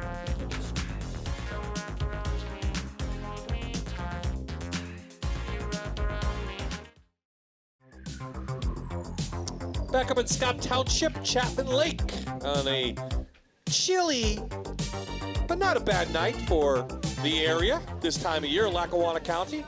Wyomissing made the 2-hour-plus drive up here, stopped at Beltsville State Park for a little dinner, and then made the drive from there up the turnpike. And they got off the bus, and now they're up 40-0. They came off that bus and they were focused. They were focused, yep. Some teams might be lagged from a long bus ride like that, and these kids were not. So another Lackawanna College kickoff. This right, Cerulli gets his leg into it. Backs up Pidgeot to the 1. Picks it up. And the special teams down there makes a tackle. That is Kramer, the holder we just talked about. So the Lakeland offense back out. How do you play the next, 20 minutes of this game for Lakeland? I'm gonna give the adage, how do you eat an elephant? One spoonful at a time, and that's what the Lakeland Chiefs right now are gonna have to just do, one play at a time, try to sustain drives without making any penalties or mistakes, I should say.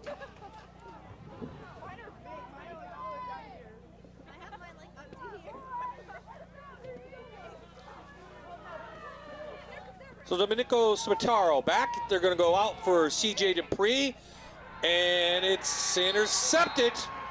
Picked off by Charlie McIntyre. The sophomore's in there. They try to go for the home run hit, and it gets picked off. And Wyomissing's on the field at the 39. All right, Nico Spataro has time, steps up, throws a nice ball, but a little bit under, it was behind, and again, great coverage there by number 14 in there with having C.J. Dupree. He was played right on his inside hip. The ball was thrown inside, and thus the turnover. 5th turnover of the night for Lakeland. That makes it difficult on any night, but then when you tack 40 points against it, you'll see that here's the replay again. Watch this. That was just great textbook how to cover a guy on the inside. And when that ball's in the air, it's like basketball. It's anybody's ball. So some of the backups in now for Wyomissing, including a new quarterback, Kramer, so we'll try to keep an eye on that. This goes against the Spartans. So up 40, the clock should keep rolling with the mercy rule in effect. Lakeland also doing some substitutions. Well, at this point, again, Wyomissing, I like that style, said, okay, we kept our starters in. They scored the nail in the coffin, put this game away. Now it gives these young kids a chance to really show the coaches what they can do.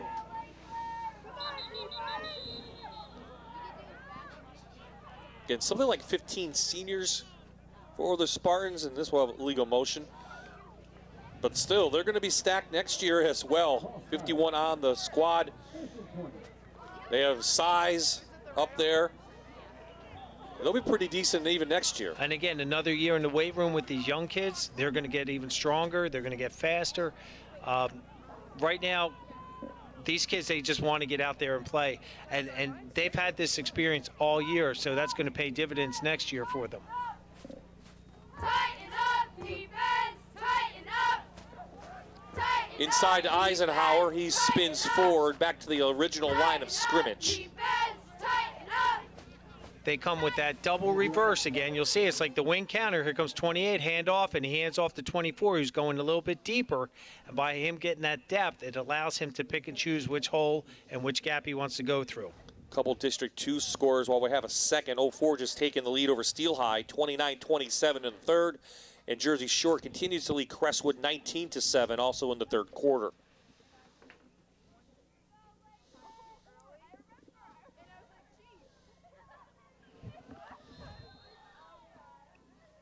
Cross Douglas takes down Huber.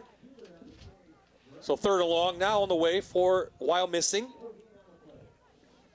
Cross Douglas does a nice job from his defensive tackle position on that one to just, and again, he beat his man, he played his gap, and he stayed home. He didn't go upfield, which would have taken him out of that situation to cause that tackle.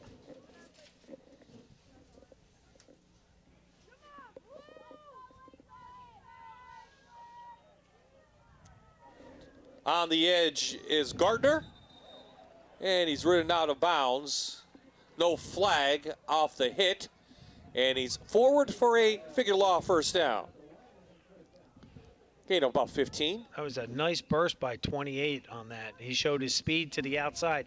Comes across with that speed in there, and you see 65 lead blocking for him. It's that what they would call, I guess, the buck sweep in here. And he does a nice job getting to the outside. And the cameraman, nice balance there.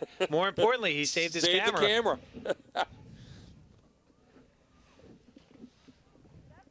There you see the coaching staff, Bob Roof, from 34th season at the helm of the Spartans. As we talked about, 15 coaches. All of them couldn't be on the sidelines tonight due to the COVID rules. So some of them are in the stands. But a large coaching staff, a lot of experience as well. Oh, a ton of experience. And Coach Wolfram, you know, as a head coach, you learn over the years to delegate. And he has done a tremendous job with that, allowing his coaches to coach. The offensive coordinator for him has done a great job this year, and his defensive coordinator. And he really doesn't have too much say. He'll organize the practices, say, guys, this is what we got to work on. Nevin Carter taken down by Pigeon before we could get a first down.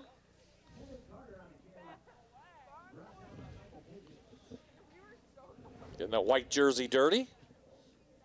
And right there, that's like the only time like you'll see how the blocking scheme is for a wing T. They want those offensive linemen to get the angle, so that way as they're doing the misdirection, it sets it up, you get a great angle block, and it allows them to pick the yardage out that they can get.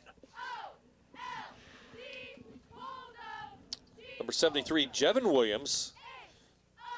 I'm going to guess he's the brother who started. He's a pretty big boy himself, 6'4", 280. And he's just a sophomore. He's a baby compared. 280. Yeah, at sophomore. Well, I hate to see the Williams food bill. Yeah, seriously, right? Right? I mean, high school kids alone like to eat a lot, but having two big guys like that in there, wow. And again, you just see how they just dominate in there. They're just pushing them off enough, and they're using their bodies to shield the defender to allow the running backs to get those yardage.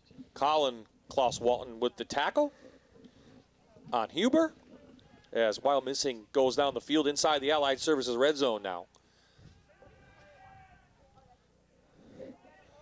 Kramer going to just keep it, has room, and he gets shoved out of bounds.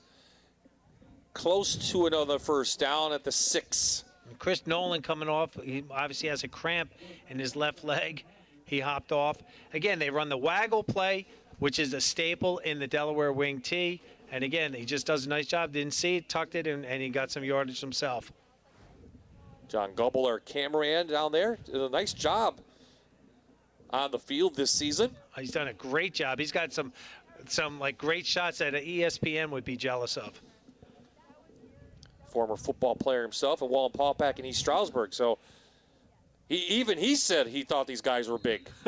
and Gumbel's what? Gumbel's pretty big himself. 6'4", yeah, would you say? Yeah, he's pretty big himself. So no gain on the play, third down now. There he is right there in their preview camera. There he is. Oh, he's sporting the Dolphins colors there. Yep, big Dolphins fan. So third down inside the Allied Services red zone. Clock remains on the move here in the third quarter.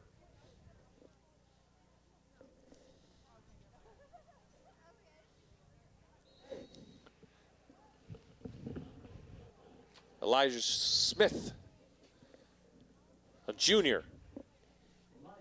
This is just like what they call the lead on this one.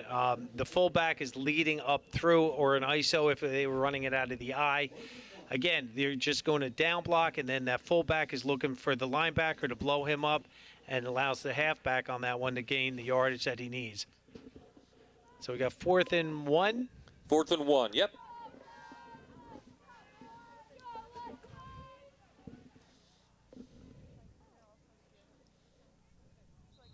So movement up front by Lakeland Hornsby might have crossed the neutral zone.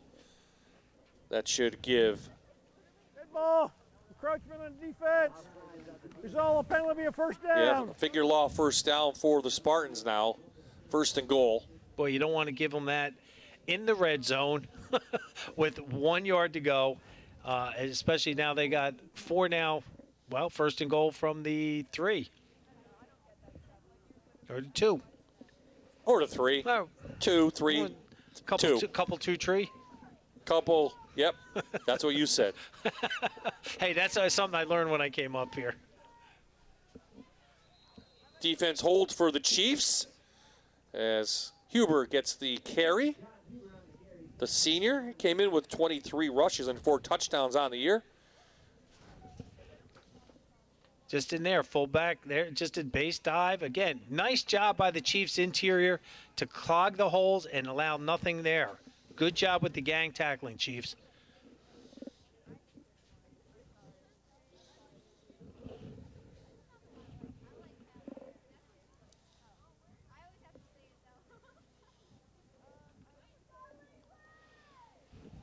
Stuff him on 2nd and goal. Hornsby in there. Lost yardage. Nice job. The defensive line is getting some surge in there. They're starting to push back, and now they're attacking the running backs. Colin Kloss-Walton as well. But Hornsby, the junior, will be returning next year. Came in with 21 total tackles. So right there, you saw 2 plays. They're trying to pound them inside. I wouldn't be surprised with the wing tee. Now they're going to do something outside with one of the wing backs.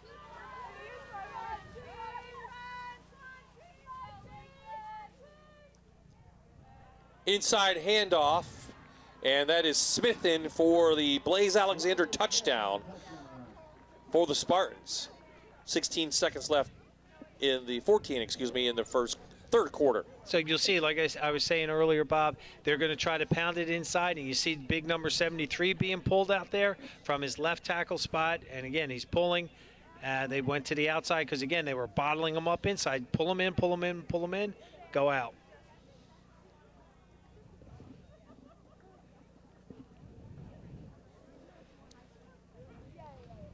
Ian Levering is on for the extra point, number 88. He puts it up and through. So right at their average of 47. Here's the touchdown again. You see the right there, 61-73. It was almost like a counter tray, which is not unusual for the wing tee, that they pulled both backside to allow them to get those 2 guys pulling and blocking and getting that touchdown.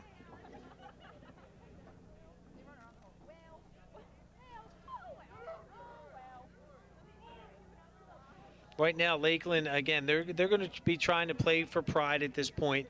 The kids know that this game is pretty much over. They had a great season, and now they just got to continue to play for one more quarter, and hopefully they'll be able to find some pay dirt in the end zone. Crestwood trying to make a game of it. They've pulled the lead from Jersey Shore to 5. 9:53 left in the game, and Old Forge continues to lead Steel High by 2. Heading into the 4th quarter. The winner of this game looks like Wyomissing will host next week, either, as we said, Danville or Archbishop Carroll. Of course, Wyoming Valley West had to forfeit tonight because of a COVID situation. They're going to take on Erie Cathedral Prep, one of the top teams in the state. Perennial. Yep. So the winner of the Crestwood Jersey Shore game would play Lampeter, Strasburg, or Elko on the road next week. So Levering going to tee this one up, the sophomore, for a Lackawanna College kickoff.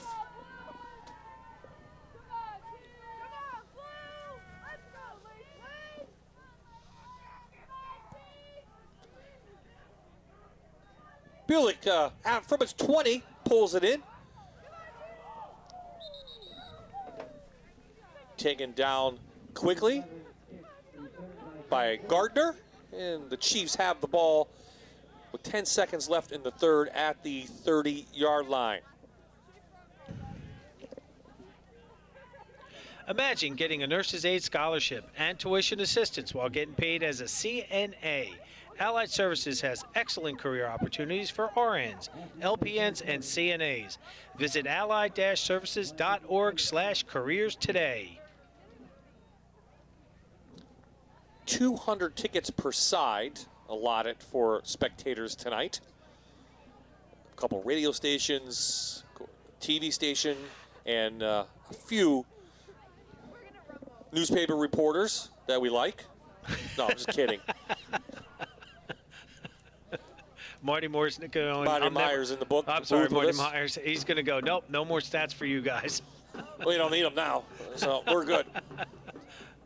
It was it's nice to see, again, a typical Friday night other than just the 200 limitation. We have cheerleaders, we have band, lots of parents. It's unfortunate for the Chiefs, though, for tonight that they ran into this powerful team.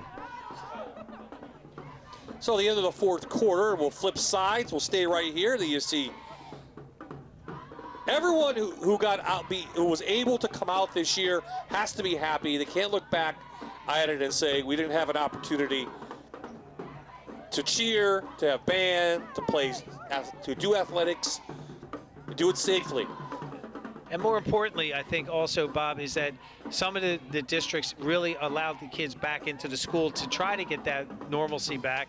And this is just really neat. Like you said, Bob, the cheerleaders are still cheering. They've got the pep in the step, and the fans are getting into it. Giovanni Spatero up for about 8.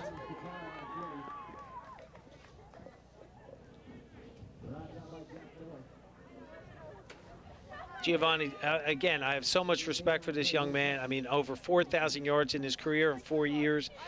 You know, he just keeps going and going and going. Coach Brennan said he was impressed with the Lakeland sideline because he said those kids are thick. They spend time in the weight room, and you know, and he said C.J. Dupree, a real special kid. Obviously, he's going D1 with Maryland in January. Yeah, he's that's going right. Early He's going early. Yep, that's if they have school in Maryland. He'll be taking classes down there starting in January. He'll graduate early, which you can do here at Lakeland. Out to Pigeon. And he's going to be just about a half-yard short of a first down. Some of them I think he's going to get it, and they do. They gave it to him, a figure law first down. Here you see it again. This Good is spot for them. Great spot, yeah. But Mike Pigeon, again, our spotlight player of the game, he's Nico's go-to guy as a receiver. Very sure-handed, very quick, very elusive. One of the things that Mike, I was talking to him pregame, he loves Juju Smith and he loves the Pittsburgh Steelers. And when I asked him what his favorite college team was, he told me Oklahoma, which surprised me because I'm like, wait a second, Oklahoma, everyone around here is Notre Dame or Penn State. And he was like, no, he said, you know, his father was in the service, and we thank him for those years, and he's traveled all over the country, so he really spent some time in Oklahoma. Jersey Shore has now extended their lead over Crestwood to 12. The Bulldogs, of course, #1 in the state. Tom Gravish, former Williamsport coach, leading the Bulldogs now. Well, Coach Gravish, wherever he goes, he's had a lot of success, and down Jersey Shore, you know, they've bought in hook, line, and sinker, and they've had tremendous success down there. So Nico Spatero, oh, big hit on both sides, head-to-head contact, but I don't know how you call that. Who initiated the contact? Is that going to be? I think that's what the flag is. That's what I would assume. You can hear that. Yeah, and that was, I even went ooh on the mic, and I apologize to our fans for that, but it was a great hit. Again, the secondary coverage back there for these young guys back there, right there, that was helmet to helmet. They're going to throw that on the defense. Yeah, and Austin Pinder.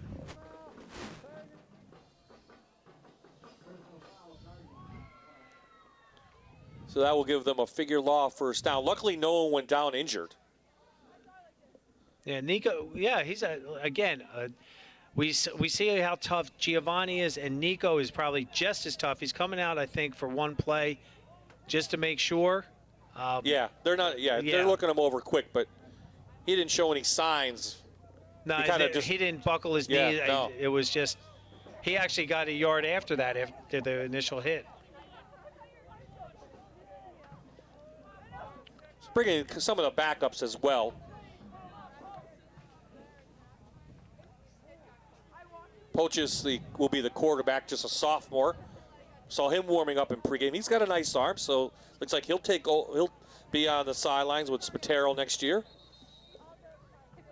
And Coach P coming out, he calls timeout. Let's get the personnel correct. So we'll take a quick timeout. 9:15 left in this one here at Lakeland Stadium.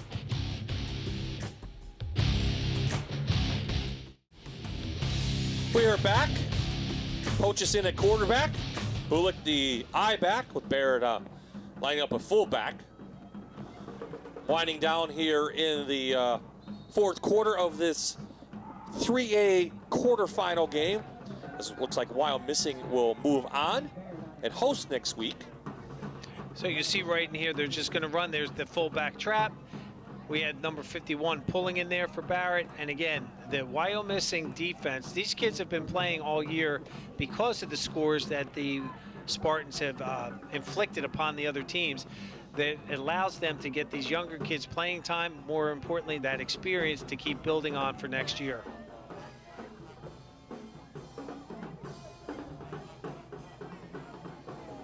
Old Forge has extended the lead over Steel High, 36-27. Poaches gonna go out and well short of his intended receiver, Almonte on the coverage. Goes incomplete, third down on the way. Old Forge, if they win, or Steel High will host next week, either the winner of Bishop Guilfoyle or Homer Center. Well, they're supposed to host, but we'll see if that's a game that might cause the middle of the road. That's like District 6 all the way up by Johnstown coming to Old Forge. Yeah. So that could be a Danville or something like that if Old Forge holds on. Poach is going to lay it out again. Double coverage for Pigeon. It goes incomplete.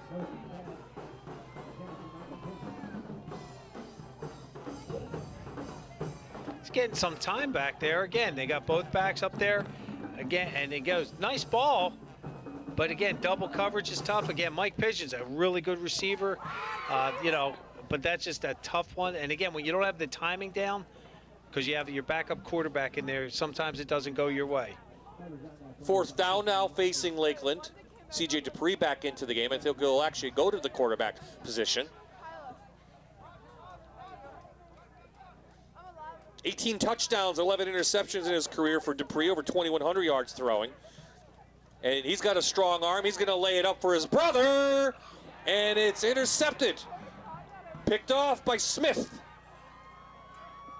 Smith picking up some blocks. Bulick going to take him down near the 30-yard line. Flag down, I believe, after the interception. It was. And they, number 64 got cut, so. 6th turnover of the night. CJ, we know he's got an arm, launches it down there. Ball was thrown inside. He had two defenders, one outside, one inside. He picked it off. So right there, 64, you see him down. So I think that's what caused that flag to come out. So this will go against the Spartans on the interception return. Back them up for their offense to the 21-yard line. 7 minutes left. All Wyomissing tonight, right from the opening kick. That pooch kick set the tone for why they came here. They came here with a purpose, and they've right now they've dotted the exclamation point.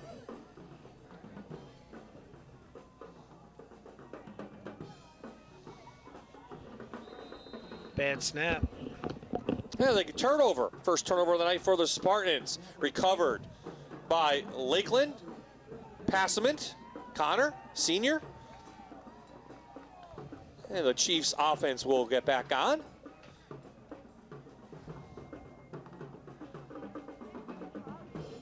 You'll see it right in there. Just a bobble. It just, again, a quarterback is you coach your kid with that hand. The up hand is riding the center's backside, so that way as he feels the pressure, he knows where to put the ball, and he just pulled out a little bit too soon.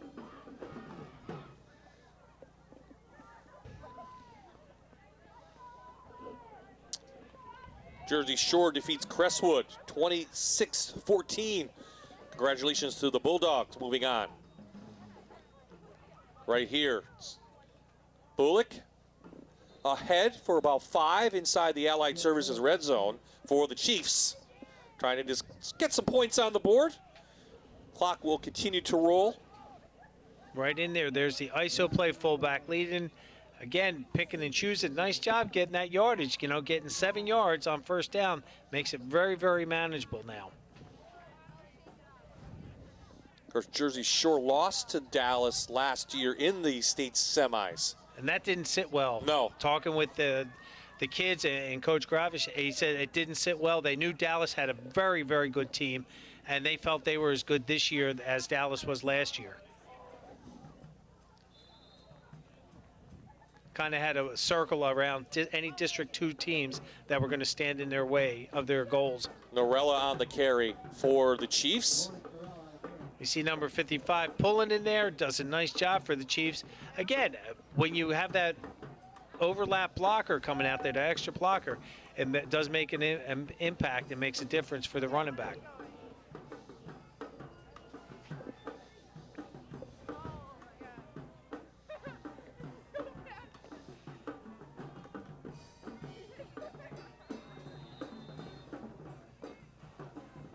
Wyomissing's D-line right now is being very stingy out there and not moving, and they're shutting them down.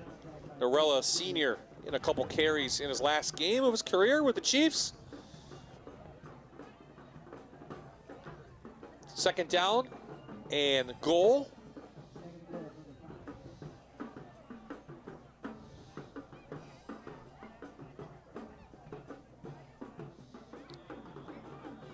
A lot to be proud of for Lakeland this year. Of course, that big win over Wilkes-Barre on Mancuso's punt return with no time on the clock.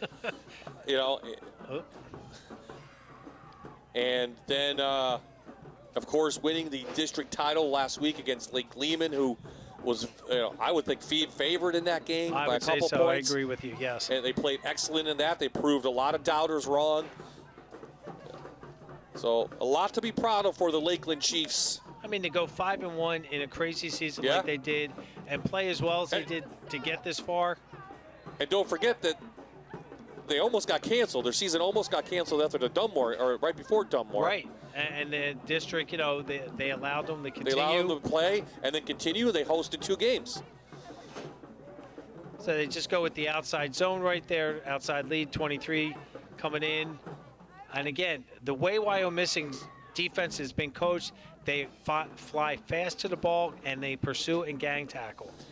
Considering they have so many blowouts and probably played the JVs a lot in the second half, to give up only 32 points on the year is a credit to the defense, a credit to these players out there right now for Wyomissing. It is, and you know darn well that starting defense is out there cheering on these guys.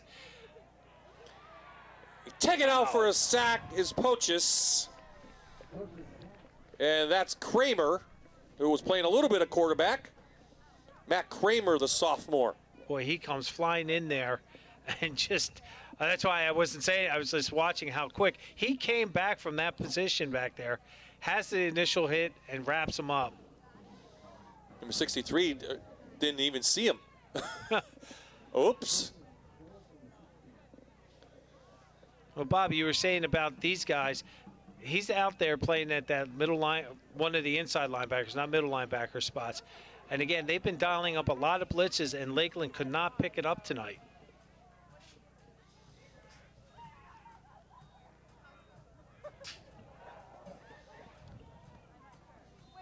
Bullock, the sophomore, up to the 11. Licata Dupree was in the end zone by himself on this one. I don't know if Licata didn't know if it was a pass or a run, but I guess they were doing a little bit of an RPO in there. Oh, maybe they do. That was 4th down, and Wyomissing takes over on downs. That will stop the clock momentarily, and they start rolling it. That Old Forge game's coming down to the wire, 36-33 the score. Oof.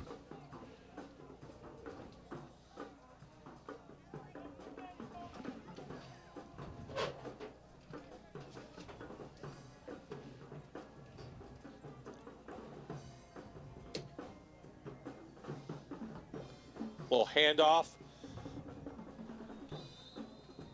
Tackle by Bullock.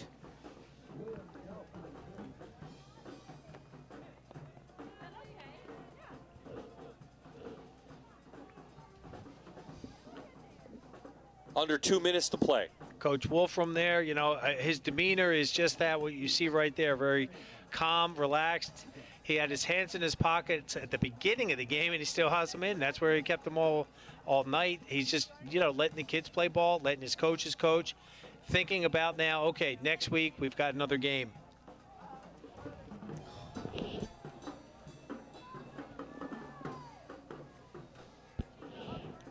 Another big run inside.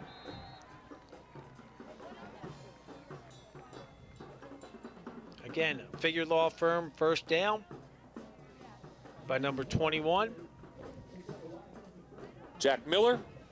Lining up at that halfback spot with the fullback leading up inside.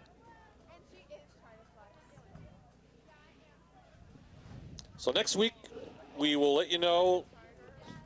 Hopefully nothing changes like it did this week, as if some of you followed. We'll figure out our game, and we will have a final game of the season, a season that many of us thought would not even happen. Well, one more playoff game, Coach, and should be a good one because the winner will go to the Eastern Final. Oh, well, the winner will go to Hershey the week after. Yeah. And we know what, Thanksgiving Day weekend is when the games are being completed. That's right. Yeah. 3 games Friday, 3 games Saturday. So congratulations to Wyomissing and Coach Wolfram. They will head to the state semifinals. They will move to 8-0 on the season. And they win a big one here at Lakeland, 47-0, the final score. Coach and I will wrap this one up on the other side here from Lakeland.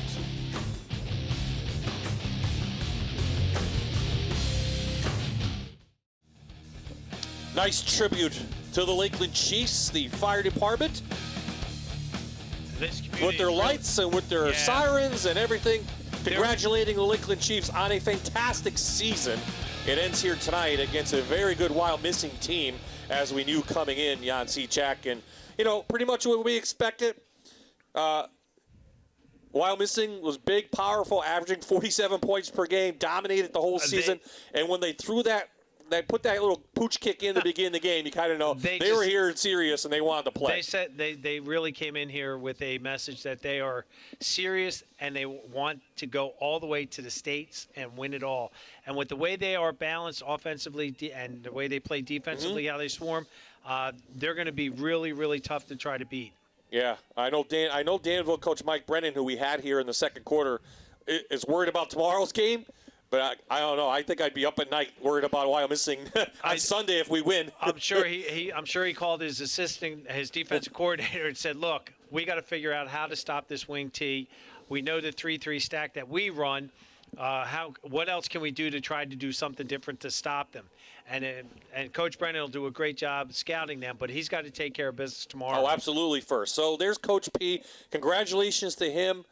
Second season here. He knew he had a great class. I mean, he's been with these kids since midget football. Yes. So, and he's come through.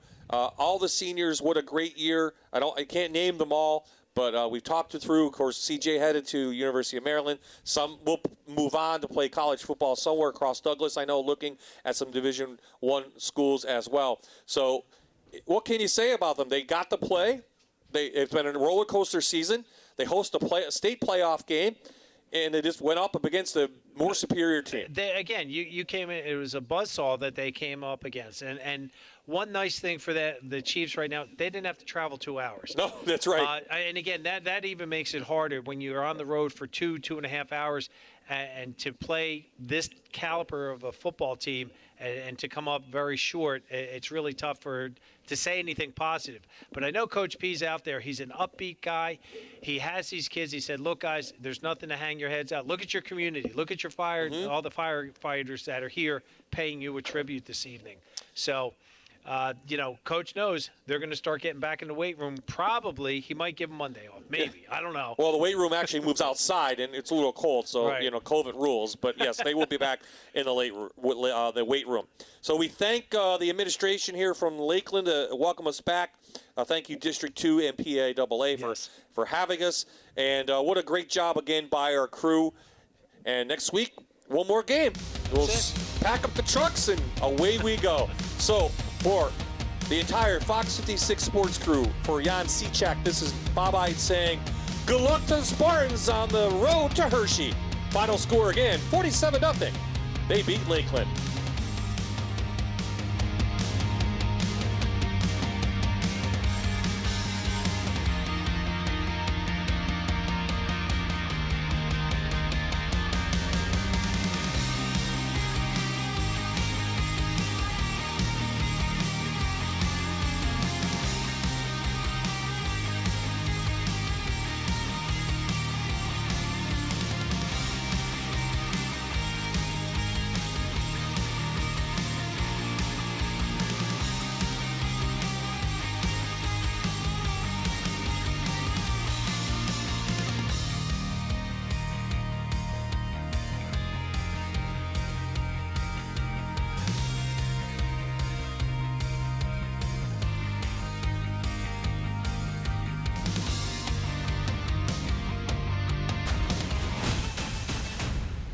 You're watching Allied Services Friday Night Rivals on MyTV WQMY.